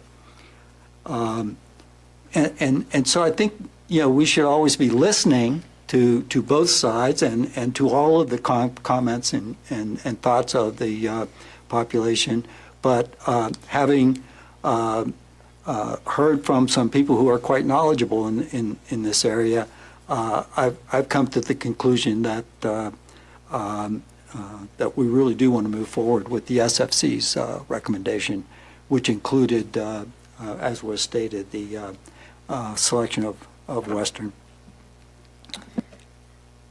Yeah, I'll just confirm. I support moving forward with the SFC's recommendation. I appreciated both proposals, but Western would just far and above, I think, more capable of making sure if we're going to do this, that the service is going to be consistent and we're really truly going to meet our goals. And I'm a one-way customer, so I know they provide a nice service in town, but I'm not sure for this program they're the right choice. My support of this, I think Julie from the SFC said it best. We have a responsibility to do something. If everyone were just going to do everything voluntarily, we wouldn't need an EPA or an FDA or any other government agency to make sure businesses behave well and individuals don't pollute our environment. And we have to do more, even if it's, if this is I don't think it's the most we can do, but I think it's a good starting point. And I think the values of our community reflect this program. And I think if people understand it, I think they will vote for it. And I am pleased that we're reconsidering this, and I will vote in favor of it, of the motion. Trustee Miller. Let me just start by saying that I don't support this particular motion, specifically because it is a single hauler. I believe that people should have the choice of what hauler they want. That's my biggest concern with this. I'm fine with the pay-as-you-throw part, but it's about choice. And I think that anybody should be able to have whatever hauler they want. I understand that the economy of scale won't allow for the money to be as cheap as of a service, but I would rather pay a higher price in order to have choice of who I want as my trash hauler. I don't know. I also think that there should be some sort of stipulation that if, somebody has an alternative method of coming off with their trash, their recycling, and their compost in a responsible way, that they should be exempt from this. I'm not, absolutely not against this. If anybody knows me, they know that I am one of the most eco-conscious people out there. But I do think that this whole plan is not cooked up quite right. So that's my issue with that. And I will be voting no on this particular. Trustee Browning. Just as a point of clarification, I think what's on the table right now simply is the selection of a third-party hauler. The next item is whether to put language on the ballot. With respect to a general business item, Roman numeral 10.2, on selecting a third-party hauler, I agree that Western is the preferred hauler over the other submitter one-way, and I too am a one-way customer. They've given me good service for years. But in comparing the two presentations that were made here and the two proposals, for one thing, an important thing, Western's, if we're going to do a pay-as-you-throw program, Western's proposal was lower cost, and that's a big mark in their favor. Another thing is that Western clearly has the experience in rolling out these programs in other cities that one-way does not. And I went through a rollout of a pay-as-you-throw program when we lived in Austin, and it is an educational thing and trying to get people to turn in their choice of their containers and stuff. It's not an easy thing to do. Western, having done it before, gives them another leg up. So I think on this particular question, I absolutely agree that Western of the two proposals is the preferred option. All right, any further discussion? Trustee Roberts. I don't have too much to say on this. It's been disappointing more than once when there's been a petition, a citizen initiative petition ordinance that preemptively shuts down something that may happen, and it's disappointing to see again that there appears to be some misinformation associated with promoting that petition. It's disappointing to hear. I think we've heard from 2 or 3 people that they misunderstood or were misled in their opinions, and but it was clear, I think, that once this happened, we can't take responsibility for people's civic involvement. We can't do anything about it. This is going to go to a vote, and I feel like the least we could do is to make the one effort that we have available to us. And I felt this way the last time we met, and I was apprehensive about moving forward with if we had decided at that time, which we did not do, to attempt to select a single hauler and put a question on the ballot. How would we go about selecting? I was apprehensive about that. Following discussion didn't take place. It sounds like perhaps we have a consensus. If we decide to move forward, then it would be Western. I would support Western myself, and maybe that's easier than I had anticipated. I just wanted to, I guess, express that I'm sorry and frustrated that we had this sort of monkey wrench in the gears that I think probably hurts Lions. We could have had more time to make a better process out of choosing where to go, and we can't. So I hope we at least move forward with putting the option for Western on the ballot and let people decide. And just one other thing is I guess I would encourage the Board of Trustees staff to think long-term about what can we do to improve the way the petition ordinance works, because I think that maybe there's some perception that the trustees shouldn't speak out in support or opposition to particular issues. Maybe those opinions have to do with what the opinion is on the issue.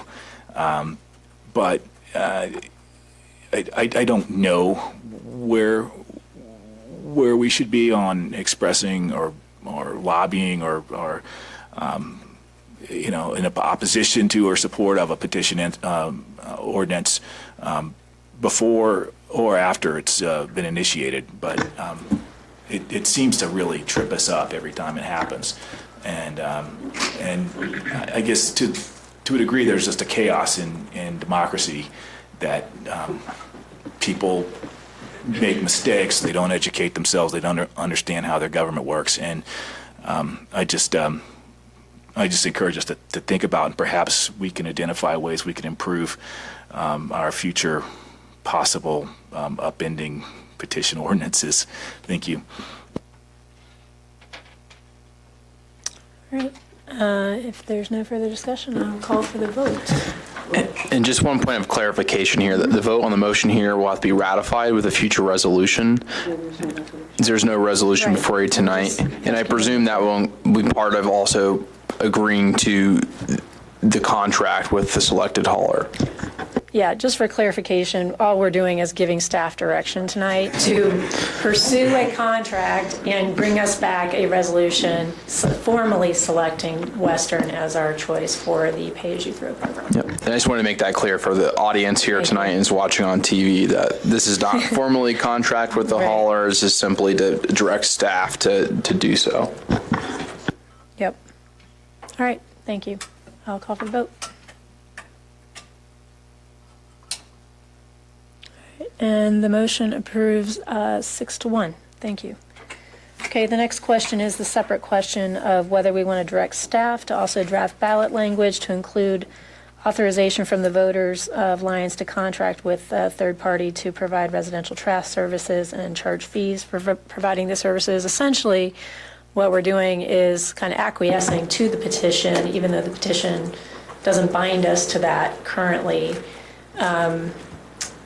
So this was something that was suggested at a prior meeting to be kind of cooperative in a sense, and saying if there's a wish for some, they feel this is important to be voted upon, and we're going to have to put their, most likely at the time, I think we were suspecting that we would probably put their petition to the ballot as well, to at least put both issues out there and let people have their say on this, so that if it does pass, we've at least taken advantage of all the work that the SFC has done up to this point. So, Trustee Farrell? Yes, I would like to make a motion to direct staff to draft an ordinance authorizing the Town of Lyons to contract with Western Disposal as a single hauler to provide residential pay-as-you-throw trash services and to institute fees for residential waste services. The fees should be reflected as in the recommendation by the Sustainable Futures Commission on January 2nd, 2020. I'll second. Thank you. Any further discussion? Trustee Browning. Yeah, I would like to echo Trustee Drostad's comments and also, I guess, look forward. That's not the right term. Preface what are sure to be some rather heated discussions in the upcoming votes on this to say that there are valid points on both sides of this. The SSC makes very good arguments in favor of its recommendation. There are some equally valid arguments on the other side. I am concerned somewhat that the initiative petition intent may not have been accurately communicated. I've heard from now, I guess, 3 people that have told me that, and that is a concern. But it's a real quandary to me of, do you respond to a ballot initiative that, as Trustee Roberts says, is basically confuses the things and makes our local democracy difficult at times by offering another competing ballot proposition. That's a tough one for me. Ultimately, I still come out where I did before. I gave my carefully thought out reasons on the record as to why I thought a pay-as-you-throw program is a right idea, wrong time, to summarize it succinctly. I haven't changed my mind. I do appreciate the information that's been provided and the sincere proposals that have been formulated and statements that have made, and I see the other side of the issue here, and I hope that in the discussion in the upcoming election there won't be any personal demonizing one way or another. If somebody has hidden motives of going one way or another. I think both sides of this issue have sincere reasons to take their particular position. Like I say, I haven't changed my mind on this. I still think doing a pay-as-you-throw program of this complete program all at once now, for the reasons I stated earlier, is too risky. So I will not be voting for it, but I do understand those who support it. So you don't support putting it on the ballot? Okay. Any others? Mayor Pro Tem? I do support putting this on the ballot. I would be apprehensive about the only thing being on the ballot would be the petition language. Although the petition language almost, at least I believe, if people get good information, almost guarantees that it would be voted down because of the unintended consequences associated with the overly broad language in that petition. And I think that the individuals at least I will, as an individual, be very vocal about the unintended consequences of the petition, including that it could limit our yearly springtime cleanup. It could limit the ability to pick up the Christmas trees. It could limit the ability to do the styrofoam and scrap metal pickup. If there were another flood that deposited debris in people's yards, does that limit? Does it mean it would take like up to 6 months for the town to do anything about it because they have to go through all this voting process? There's way too many unintended negative consequences of it. And I think when that's communicated effectively and not meanly, I mean, people put together the petition for their reasons and so forth. But I think the consequences do need to be communicated. And I will be supporting this vote. Anyone else? Trustee Farrell? I think y'all know where I stand. Thank you. Anyone else? The only thing I would add is, I guess, and I think I said this last time, is that because we can't guess what the impact of this program would be on every individual in town. All we can do is make good estimates based on talking to people, knowing what we all pay, knowing what we all throw away. And I will be the first to admit I could divert a lot more with this program, and I will pay less doing it. That's just me. And I'm a busy person. We have a busy family. We throw away more than we should, and we don't compost. We recycle as much as we can, but we can do a lot more. And it's not very often you have the chance to do more for people and hopefully save them, if not a lot of money, a little bit of money. I will save a significant amount of money under this program.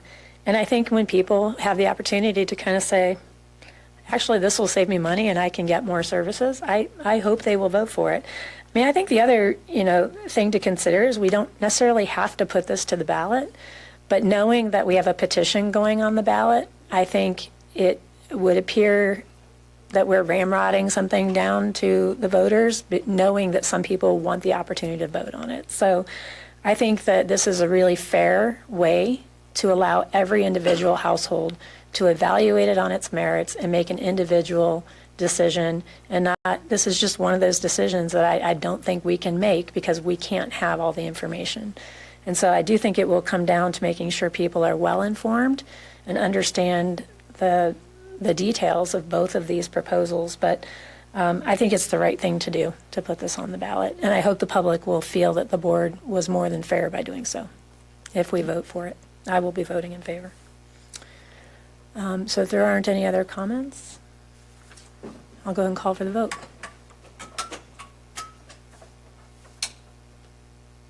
All right, and the motion passes 6-1. Thank you. All right, the next is the discussion for the Apple Valley Sewer.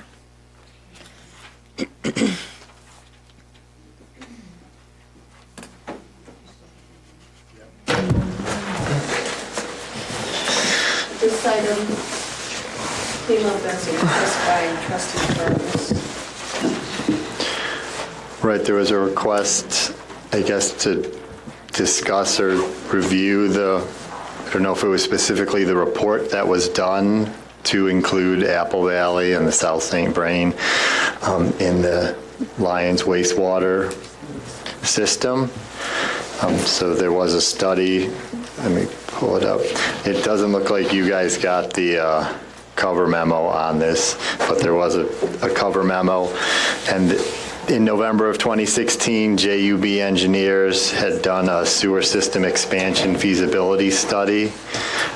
That can also be sent out. I believe that was in the earlier packet when this was first put on, if you guys wanted to read through that.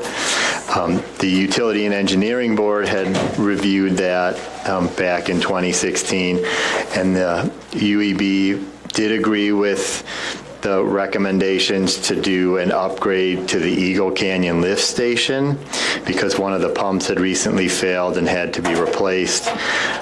But based on the study, the UEB did not see much feasibility in the town of Lyons being able to expand its wastewater system without some type of financial assistance from Boulder County.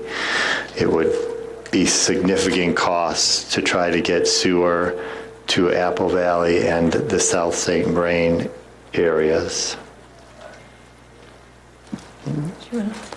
Trustee Curtis? That was my intent, was to get with Boulder County the next time the IJ is open. We've talked about, and I know I've had discussions with them before in a couple of our town engineers, that the septic systems up there at some point are going to be no longer allowed to be used. They're so close to the river. So that's fine. That could be 10, 20 years from now. We have an ecology board. We used to have a river board during the flood recovery. It's concerned with water quality. Just our last discussion, last board meeting, the 16th of December, the high levels of metals that the EPA is looking at. So great, townspeople in Lyons are doing everything they can, paying more for their sewage and to treat it. But what's coming down from upstream that's literally in our backyard? I would like to have some control of that. I know the finances, I know Victoria brought up originally when I talked about this was cost. I know that.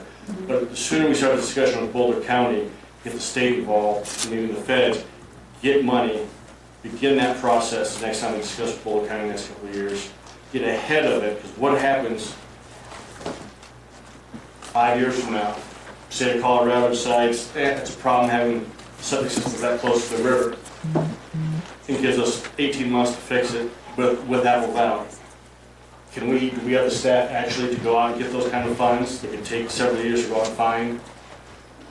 Probably not, because we still have a lot going on our plate, a lot of our own projects.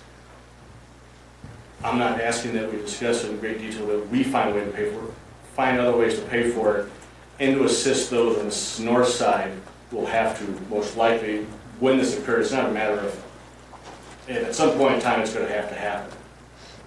If the water quality issues that continue to be monitored in this country, and more things are done to make sure that our riverways are protected, it's going to happen. That north side will have to pump up. Towns in Morrison or entire neighborhoods in Morrison already have, basically have their pumps or their wells outside their pump sewage up to the street.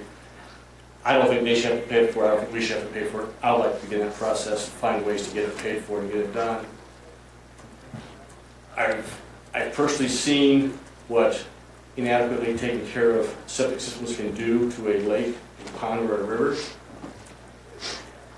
And the worst one had a camp of 12, 14-year-old boys and girls swimming in it. And every single one of them got sick. Not a fun sickness to have. If that would occur to our park or to one of our landowners that has hundreds of people on his property during a festival weekend, how do we economically recover from that kind of bad publicity? Out of our control. Septic systems that right now everybody that lives there, I'm sure, is taking care of them. What happens when they sell a property or someone else in the family inherits the property 5, 10 years from now? That's my concern. So I'm looking long term, but also looking short term, is to start finding funding to fix that problem. I know there's people in this room who swim in our park, who fish it. We're doing everything we can as a town to follow the rules, regulations with our sewage treatment plant. We're gonna spend more money on it. I think other metals are coming online in a couple more years, which I can't remember the order, but. It's pharmaceuticals. It's that's, yeah, thank you. And other heavy metals. And how many people up there in the septic system next to our river are throwing some pharmaceuticals in? It's not like on the central states, Nebraska, where a septic system sits over clay. Seepage is really slow. Seepage isn't very slow, just right up Napa Valley. Seepage is really quick. So if something leaks out, it's not supposed to, it's right away in the river, it's coming down. And we draw our water from the river. So that's going to Longmont to get treated and come back up here. So that's just what my concern is. I'll like to see the discussion go deeper on. Trustee Browning. Yeah, the concerns are valid. The practicalities of this there are a couple of them. The cost is one, and in addition to the study that the UEB looked at and decided the cost was prohibitive, the Lions primary planning area master plan, also I think it included the numbers from the study that the UEB looked at. It concluded that it was simply uneconomical for the town of Lyons to extend sewer service to Apple Valley and South St. Vrain, that the cost of doing so would be far more than the return that the town would get, that it's simply basically not profitable to serve fairly low-density residential areas with sewer service because sewer lines are expensive, as we're finding out on the eastern quarter.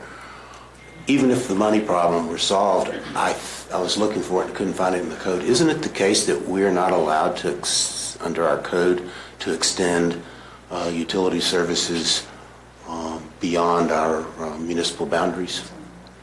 Right, I'm pretty sure it's only water. It's only water? I know it's specific in water, and I've not seen it in the wastewater either.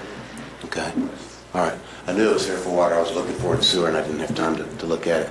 But even if we legally can do that, I think there's a big question of should we, unless we get 100% grant to pay for all the costs of it, to the extent that it costs the existing residents of Lyons a significant amount of money to extend sewer service to Apple Valley or South St. Vrain, should we be doing that for people that don't pay town of Lyons property taxes?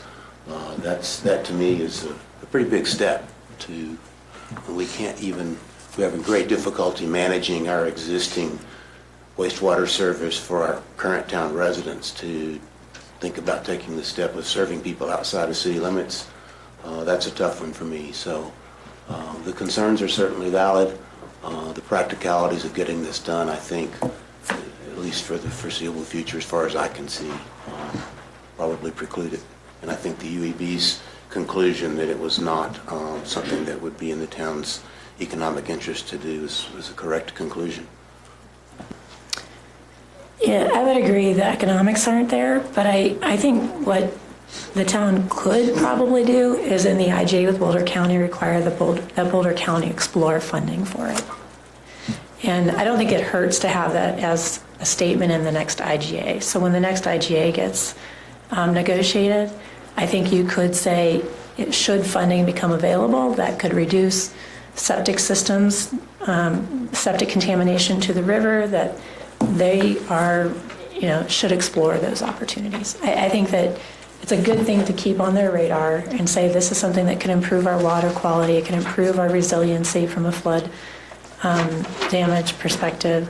So I think keeping it out there, there's no harm in that. But I agree that, we're here to serve the town. Apple Valley's not in the town.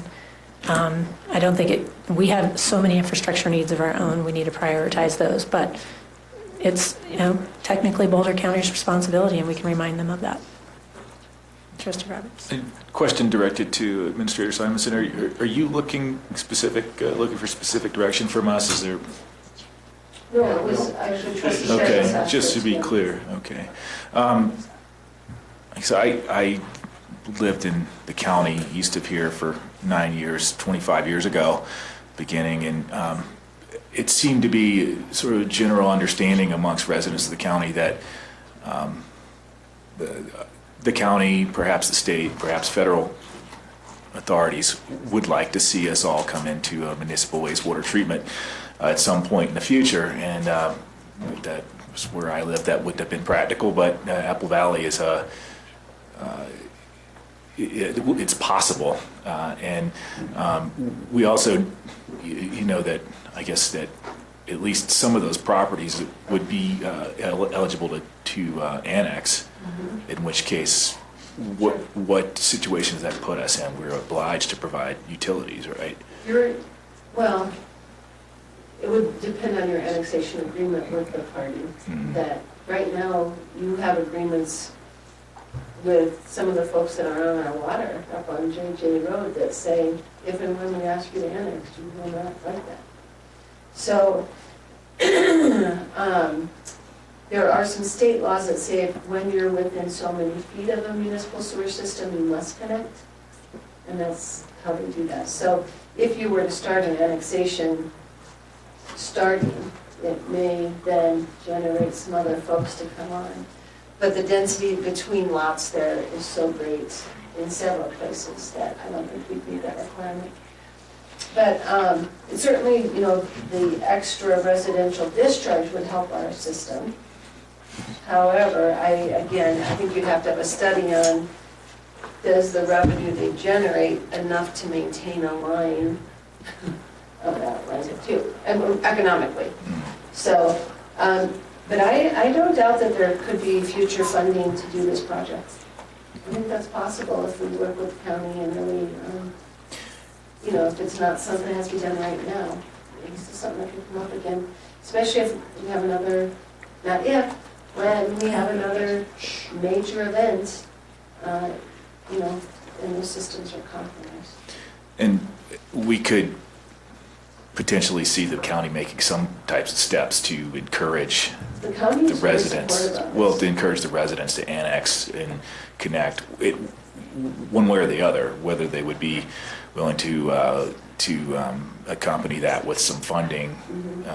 It just seems like, as the mayor's suggested, that is an item for discussion with the IGA amendments coming forward, and it seems like perhaps that's just an action item for that future discussion for IGA amendment, and we should keep that in the back of our minds, that we know the county wants our neighbors to eventually have municipal wastewater treatment, one way or the other. It could be a long way off. It could be sooner than we expect. Trustee Farrell. Just a quick question. When is the intergovernmental IGA? We need to start scheduling and making. Soon. First of all, we need to reestablish that relationship now that there's some new commissioners. But we should probably be doing that this year and starting negotiations probably in 2021 with the goal to adopt it by 2020. Okay. I'd like to move for a 5-minute break, please. 5 to 10 minutes. And is there a second? I'll second. Okay, and I'm going to excuse myself from the meeting. I'm just not feeling well, and so I'm going to let the Mayor Pro Tem take over for the rest. Thank you. All right, I'll call the vote. This is for recess. Thank you. Passes 7-0. So let me go home. I don't want to fall over on anyone. No. Okay. I still have to take the flight. I literally was like, oh gosh, I stood up way too fast. All right. Who was the first and second on the recess? No. Gareth. I think it was Jocelyn. I usually do, but I was assuming you do it. Jocelyn, second. I think she wanted to break even more. Yeah, Friday Macintosh, and what was the other one that got pulled? It was an insurance, but it's not really. Right. Your issue, unless you want it to be. You can gladly take it over. You sure you want help? Yeah. I can move up.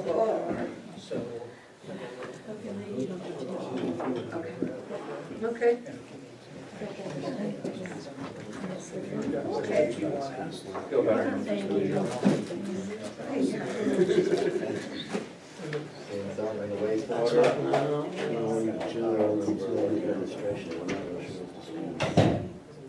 Great. We will. Are you the one who just recently? Well, they deleted the whole wastewater code from our online code today, apparently. Yeah, you can click on that and get into it. I was gonna ask. There's all sorts of Right, so who do we talk to? Go to, well, undo, make it so it's, and then you probably have to do 3 also. Like, when I go there, it just shows a little indent and I can get to it. Because Arnold Turner. Property to be served is within the corporate boundaries of the town, or the property is within the land it's served. I have no idea what those are. I'd be like,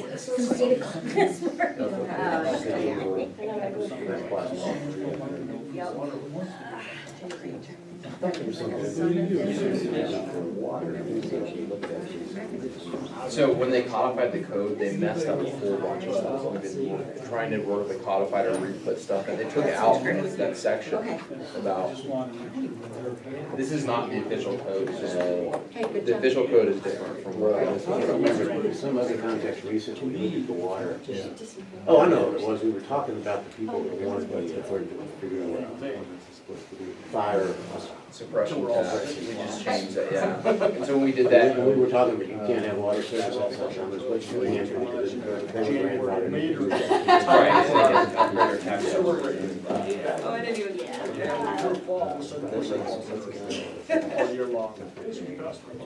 I would not trust the online code. All right. But I got Go ahead. Only because we didn't get to the whole thing where we are changing 3/4 of it. Then maybe, We have to look at when you don't have to change it. Sometimes I listen in. Thank you. Well, every once in a while, either something on the. Yeah, I never even noticed that little section on that show to improve and tap. Been trying to figure out what's happening around here. Some of what I've been working on is affordable housing. So, for example, I don't think so. Okay. Yeah, I was surprised this morning to learn that the wastewater code is now gone. So. Because we do still have paper. We do, we have a paper copy. I also wondered. Yeah, I don't know what happened, but we've gone for several. I'll put your mark down. Things like that, every once in a while, and, maybe nothing comes of it, or water flows. Just so that I have real life, either I do grants or other people are doing this.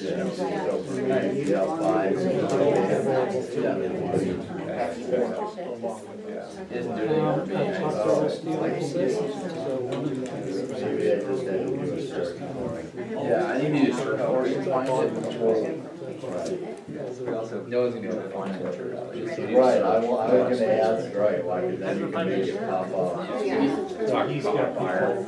Right? It's like it wiped out and then Colin pointed out something. Down on all of the table of contents was gone up and I don't know It's what. completely messed up, right? Yeah, and you saw some, you sent me an email with some language that was messed up too. Yeah, well, let me know. I kind of know what and I can send Can you forward that to Laura? Yeah, I'm not sure what's. I didn't know what actually was not right, what got voted. Well, I have the entire list of ordinances that I sent to them, so we would know what changes were made, but I'm not. The only thing we have codified is the wastewater laws, the rates, and it wiped everything out, it's like, what happened? Well, is the rate during fire suppression, during the fire suppression, or you'll use like half the code. Basically what it said was, this shall replace the entirety of this article. And so by unintentionally deleted the code, so we just had to tell them that was incorrect, don't use that. Yeah, but what if the young It's not the intent. I'm very interested in that. One of the things Well, this is one where I don't know, especially the UEB wanted to make this high spec 13,480. new person that buys inherits a bunch of River, I I don't know if it's No, you should have been deleted, yeah. Yeah, it did. That's what the intention was. that was a couple of years ago when I went in there. It was a year ago, and it didn't get codified in the last year, because that was only codifying once a year. So it missed it, so what we need to do is go through and figure out what's all, everything's wrong. Yeah. As if you didn't have enough already.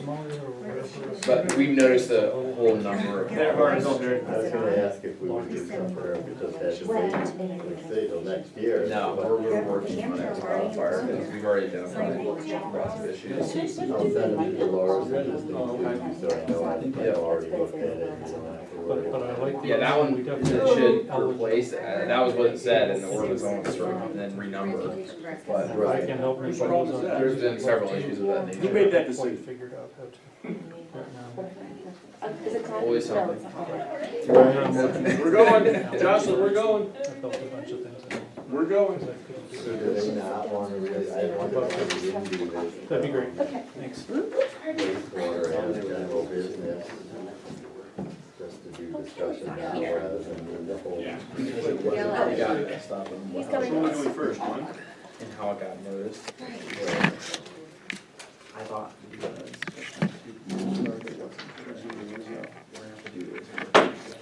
Okay, so have we completed the discussion on the Apple Valley Sanitary Sewer Service? Sure. And if so, then let's move on to items removed from the consent agenda. And I think I was one of the ones responsible for that. And it related to item number 1, which is the Lake McIntosh water. I'll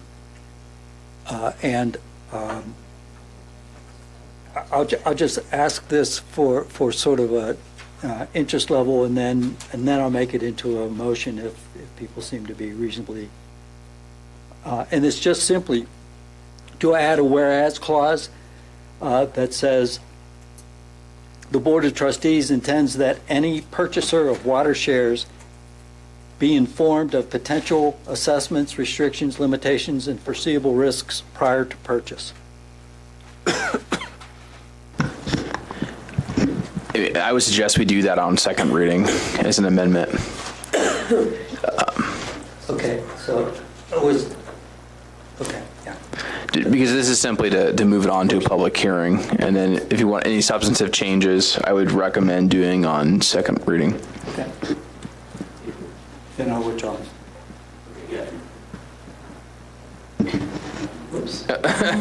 Along the same lines, I'd given to the town attorney before the meeting another whereas clause that I had wanted to add here to clarify something. It's not really a substantive change, but after discussions, I'd do it on second reading as well and not take up time tonight, so.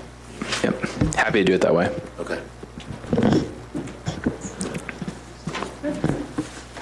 And so I guess we need to vote to whether to move this on to a second reading and a public hearing. I move to that we move the, okay. If you don't, I'm sorry. if you don't mind, it just seems to me that if there is a substantive change, we miss the opportunity of allowing the public to see it in the packet before the next meeting to come and comment on it. Doesn't it seem kind of counterintuitive to put off substantive changes to? I mean, the purpose of the first and second reading, one is required by state law, but two is so the public is noticed as to what the issue is. And typically the practice has been in Alliance that there are no substantive changes on first reading, so only whether to pass it on or to vote it down. That is not the same in all communities. Some communities do most of their work on first reading, and on second reading is simply to approve it as to form. But that seems to be a larger policy change in Lions, if that's what we wanted to do. But it's been the practice, at least since I've been here, to simply move on to the public hearing and any substantive changes be done on second reading.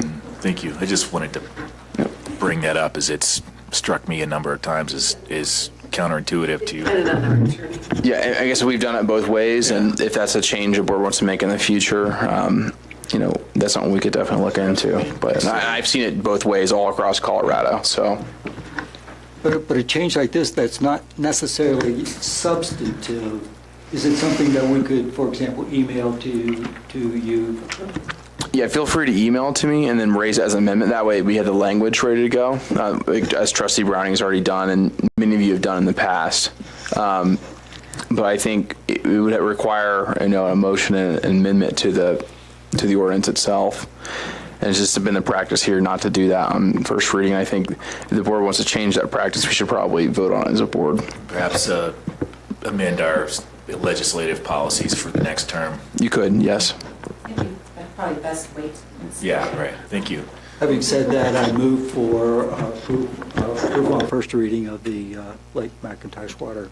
I'll second that. Okay. Any other discussion? If not, a call for the vote. And it is 6-0.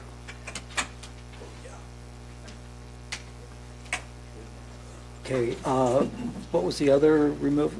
The Adventure Fit contract. Yes, I pulled the Lions Upper Games. Hi. Hi. Good to see you again. Good to see you guys. Yeah, thank you. So, I had some questions. We were really hoping, pretty much for the last 2 years, that we would by now have a completed skate park and all of our lovely projects would be totally done and we could have them be a part of the games. And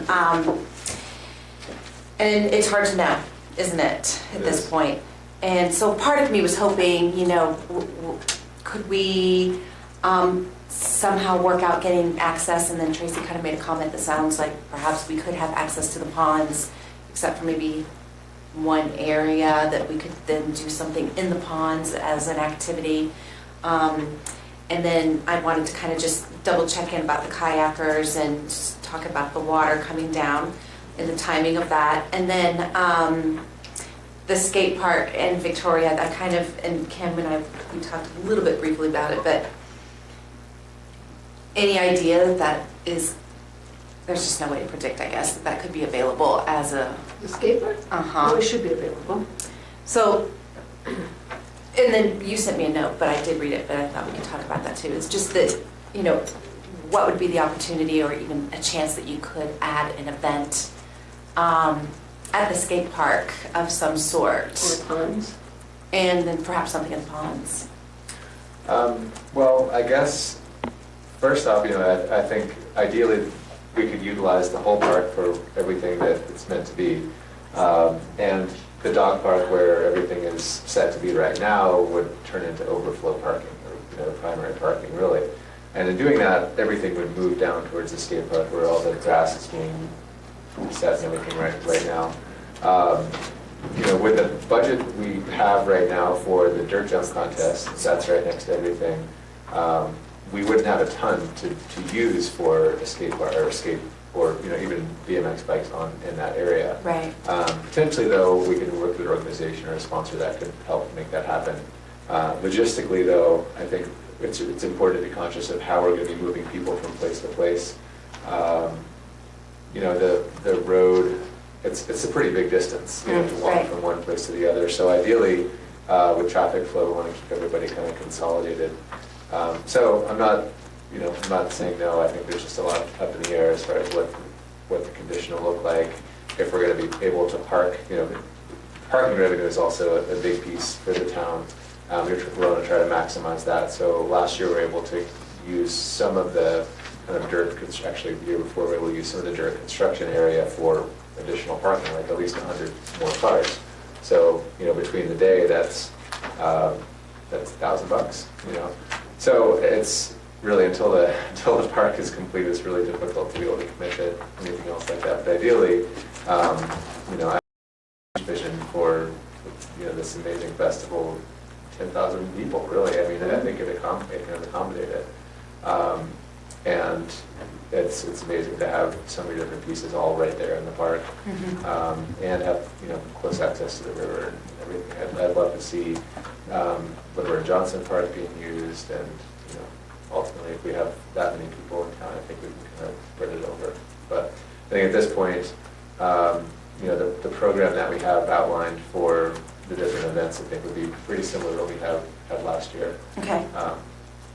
But, I'm certainly not opposed to it. Definitely want to be able to utilize everything and showcase lines to full capacity. That's awesome, thank you. And it sounds like maybe you are working with Kevin Parker, or you're getting ready to work with Kevin Parker. He's made the commitment to work with you about... Yep. Okay, yeah. Super. When I saw that question today, I reached out to him, and he was the representative for the Whitewater events last year, and he's ready to take on that role again. And Great. I think what he suggested, actually, Victoria, was for you to reach out to Ken Houston, like a couple months ahead of time, and Remind him. Yeah, just get things kind of squared away. I don't exactly know. I was never the one who talked to the water department. I'm not even sure how the water flows or who to talk to as far as rights. Right. But something, of course, didn't happen last year where there wasn't enough water. So I think they do know the course of action to make sure that there is enough water. I think last year, was it too much water? It was too much. Because they were. It was flat. Releasing it to have reservoir space in Button Rock, because there was so much snow that there was still to come, that it made it too much. It wasn't kayaking, it was just like, Yeah. Flew. Okay. Well, and then I think the kayak masts are up now, and aren't they? Yeah. And so I just was hoping that perhaps that, or stand-up paddleboard, or something even like that, and just as an opportunity. So just some ideas. Yeah, I think there was a sponsor interested in doing some inflatable stand-up paddleboards in the past, so we could potentially use that. Another event that I'd like to integrate is a gravel bike race. So gravel cycling is kind of the big up and coming, or it's the big thing in the cycling world right now. Old Man Winter coming up next month. The fat tire? No, It's a gravel. Yeah, it's like It's like a relaxed cyclocross bike, it's like a road bike with mountain bike tires I type can't of. say, this is a new one to me, and I can't believe it. It's a big deal. In my family, I don't know this. Yes. wow. I'm shocked. Totally shocked. So what is it again? Just gravel, it's cyclocross bikes or gravel bikes, yeah. So Gravel bikes. All right. yeah, so it's basically what's happened is a lot of people are afraid to ride on the road because of distracted drivers or whatever it may be. So the road's less traveled, the back roads, lots of stuff that we're using for Old Man Winter has become what people like to ride on. So road bikes have been made to accommodate fatter tires, and that's Okay, it's a cyclocross bike.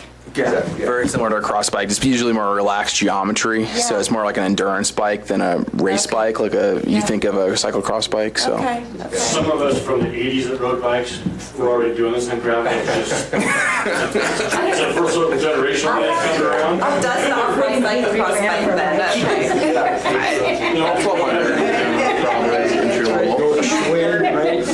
All right, we digress. It's a lot of fun. I mean, we had Sunday, we had a training ride for Old Man Winter from Boulder. We had 200 people show up just for a training ride. Wow. All on gravel roads. So it's getting really popular. So we were contacted, it might be too late this year, but we were contacted by an organization called the Belgian Waffle Ride out of San Diego. Yeah. Belgian Waffle Ride is one of the country's biggest gravel races, and they want to expand into Boulder, and they wanted us to produce that. So I thought it would be a fantastic way to kind of integrate a gravel event into the Lions Outdoor Games, because we'd have a lot of the similar infrastructure. Potentially that could be based at Liver and Johnson Park, and there'd be separate camping and all that. But That's something, it's a bit of a long shot, I think, for 2020, but for 2021, we might do that. And they have 3,000 people that come to that race in San Diego, so even 1,000 more people, I think, would be pretty significant and certainly make the event profitable.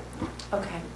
All righty. Well, so none of those things necessarily need to go into this contract, but I just kind of figured since we were here to discuss it, I kind of wanted to get a pulse on what was all happening. Well, yeah, I mean, ultimately, my vision is this beautiful grass field over the concert and bikes and skateboards in the air and people enjoying the festival with their kids and beer festival happening and parking nicely consolidated in the dog park. It's funny how much parking comes into play with events. Like we're doing an event in Gold Hill and there's no parking. So I mean, I remember when we were doing the Diva Dash event in New Jersey, and we couldn't find enough parking, in New Jersey, so we had to shuttle people in from a mall. And it's funny when there's parking has nothing to do with the event, but it becomes like this huge planning issue. Yeah. And with Lions, there's not public transportation on the weekends, so it makes it difficult, for doing shuttles and so forth. That's just one of the logistics that we have to figure out for every event. All right. Well, thank you. I appreciate the information. Trustee Roberts? I just had a question that you may have touched on, Kim. Is it not possible to coordinate with the reservoir for releasing water so that the right amount's flowing for the kayak events? Yeah. There's been some hiccups. We tried to, but it's more complex than that, because once they do that, then farmers, it's water that they want to use later in the year. So but we always talk with them and the water commissioner, Shira Summerford, and some years they can help us. It just all depends on conditions. Yeah, okay, thank you. And then some years they just, only a couple actually, they've said we just can't do anything like last year. Right. But usually they work with us. And the timing, I think the timing of the event is when it's at the best kayaking time, when they try to do it. But I do know we had one year with like no water. So right. Wouldn't release any, waiting for when it was going to get called for agriculture data, further east. And then last year, that system, everyone was like, no, you waited too much. Yeah, too much water. Sending it all the time, so. Okay. Thank you. Is there any other discussion? If not, Trustee Farrell, would you like to make a motion? I'd be happy to. So I move to approve Resolution 2020-7 for the 2020 Lions Outdoor Games Professional Service Agreement. I'll second that. Okay, it's been moved and seconded. Is there any other discussion? If not, I'll call for the vote. And the motion passes 6-0. Thank you. I appreciate you making the trip. No, we just haven't had registration today. We're signing up already. Good. So is there any discussion for future agenda items that we haven't already covered? If not, then we'll move on to trustee reports. And who would like to start? Trustee Browning, maybe? I don't believe I have anything to report tonight. The SSC has been working on pay-as-you-throw, and I guess they have a meeting coming up next week, so nothing to report at the moment. Thanks. I also have very little to report. We do have a Housing and Human Services meeting. Let's see, so it will be the 14th, next Tuesday. And I also went to a breakfast this morning, legislators breakfast at in Broomfield, and about transportation and commuting issues. That was very interesting. I think part of our problem with CDOT is not our problem, but some of the issues that we have with the highway system here is that they see us as a rural community, and we have as much traffic as anybody else. And that's gotta change somehow. So I'm going to be doing some emailing, heavy emailing. We did have Jared Polis was there. Nagus was there. Shoshona Liu, who is the CDOT director, was there presenting. So yeah, it was all pretty fascinating stuff. They did not mention 36 and 66, however, and that, which kind of blew my mind just because of the projects that were happening. They talked a lot about 119 and 287, but not one mention of 66 and 36. So. Did they scope you out first and then decide? Right. Yeah. No. To leave from the agenda? Yeah. So I'm going to be emailing several people about our little town. That's about it. So. Go ahead, Mark. I forgot to mention this, and I was going to bring it up when Sergeant Chris did his report, but he didn't do his report. It relates to the unauthorized dumping at the recycle center, and also in private dumpsters for that. Well, I've discussed with the town attorney and Sergeant Chris, and I think they're working with the town prosecutor as well. Our municipal code provisions that deal with illegal dumping or unauthorized dumping need some improvement. Let's just put it that way. I don't want to get into what the defects are, but there's some gaps in those that they need changes. And my report would be that the town attorney, Sergeant Chris, and the town prosecutor are working to get those improved to the point that if this problem continues to happen, the potential fines and everything would be clear, as opposed to having to kind of work with people as we catch them. So that's in the works. Don't need an agenda item on it yet, but that could be coming. So that's just a heads up. We hope to have it on the next agenda, even as an emergency ordinance, that way it can go into effect sooner, given the recent problems we've been having. So. All right, Trustee Carvis. UEB meeting Wednesday, 4:30, 6. See you there, Mark? He usually shows up. He's the only public person showing up. No one else in the public shows up. Depends on snow conditions. Okay. One thing I forgot to mention when we were talking about some of the meters is with the water meter issue, reading those, if you have those hooked up and with the newer systems, it will also detect the slightest back turn of the meter. Someone slams their water off hard or on because they're doing something with their sprinkler system, well, you might get a quick backflow. But if it's happening every week, every month, someone's getting a slight turn, that gives staff another reason to go, we might have a backflow issue with this particular residence or meter. So it's another monitor thing to go to help fix an issue. And the thing with electric meters, as we found out as some of our tours, the longer we go with old outdated meters, kind of like some of us are getting older and we just move a little slower, meters don't read correctly. So there's a good chance not just 5 or 10% of our meters are reading improperly. As old as some of us are, some people may get a really big increase of electric bill.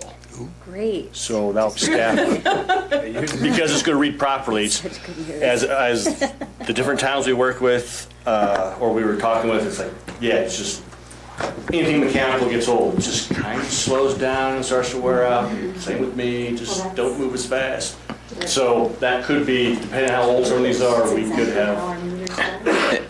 In every community I've worked with that has switched over to smart meters, people report en masse their bills went up because they're more accurate. Yeah. So just so you all know, forgot to throw that out there earlier thing.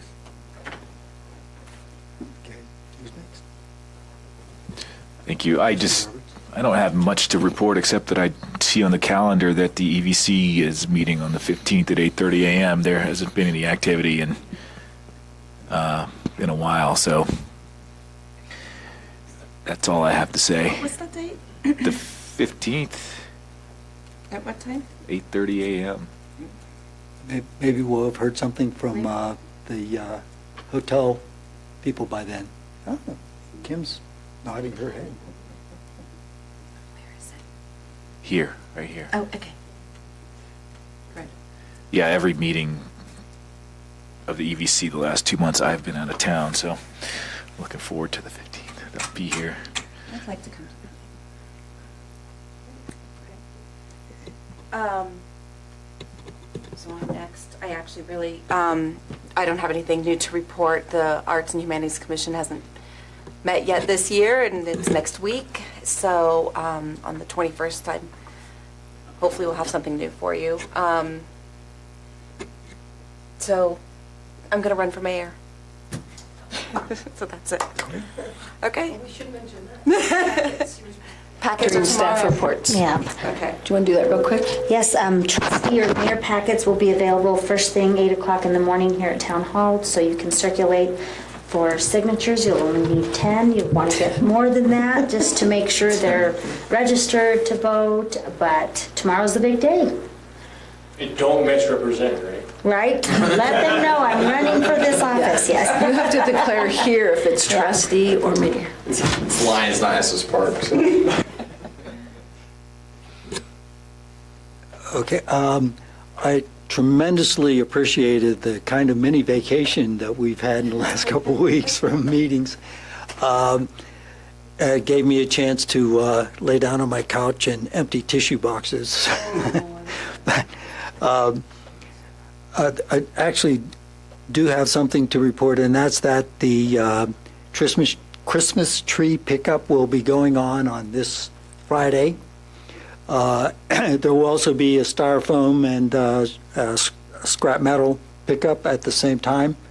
We'll be using a couple of town trucks to go around. We'll be making sure that the trees are tied down well this year because the wind will.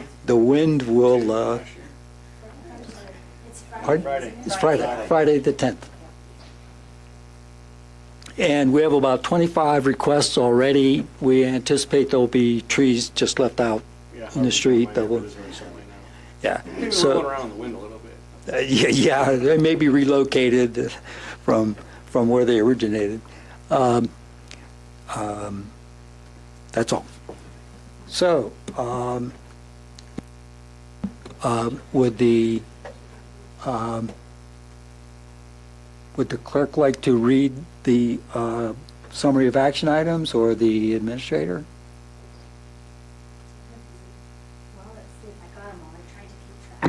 For follow-up on action items, we need to follow up on the insurance FEMA issue.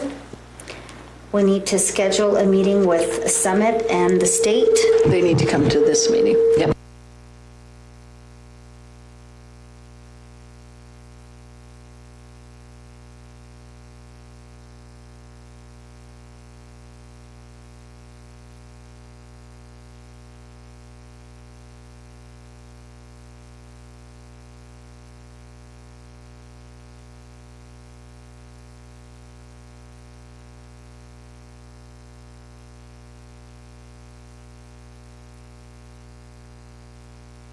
List ballot language for the single hauler, and then the littering ordinance to clean that up a little bit, and the water sampling ordinance. So.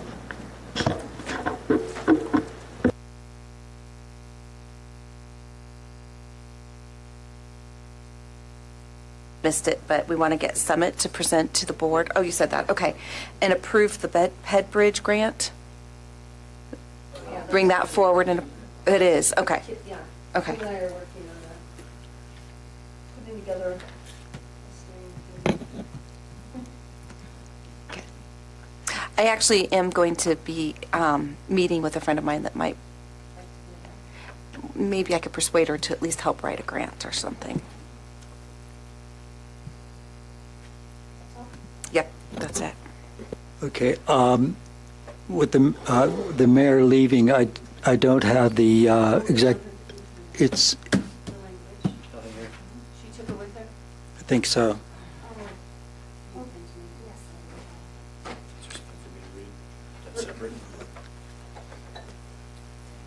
Okay, you can just say, I move, and then the rest of that. Are we going to start that now while she's printing? You can go ahead.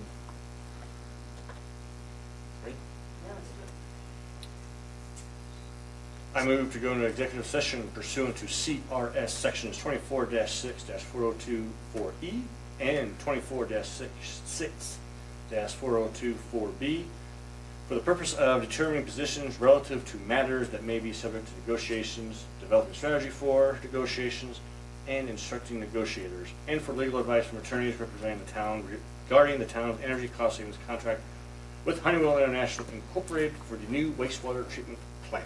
Shouldn't call it new anymore. For the old and failing new wastewater treatment. No. Strike that last part. Okay, do we have a second? I'll second. Okay, seconded by Jocelyn Farrell. And so, is there any other discussion? If not, I'll call for the vote. Okay, passes 6-0. Okay. There's some additional language I need. Okay. Are you Wendy? I don't know, I haven't decided yet. They haven't decided.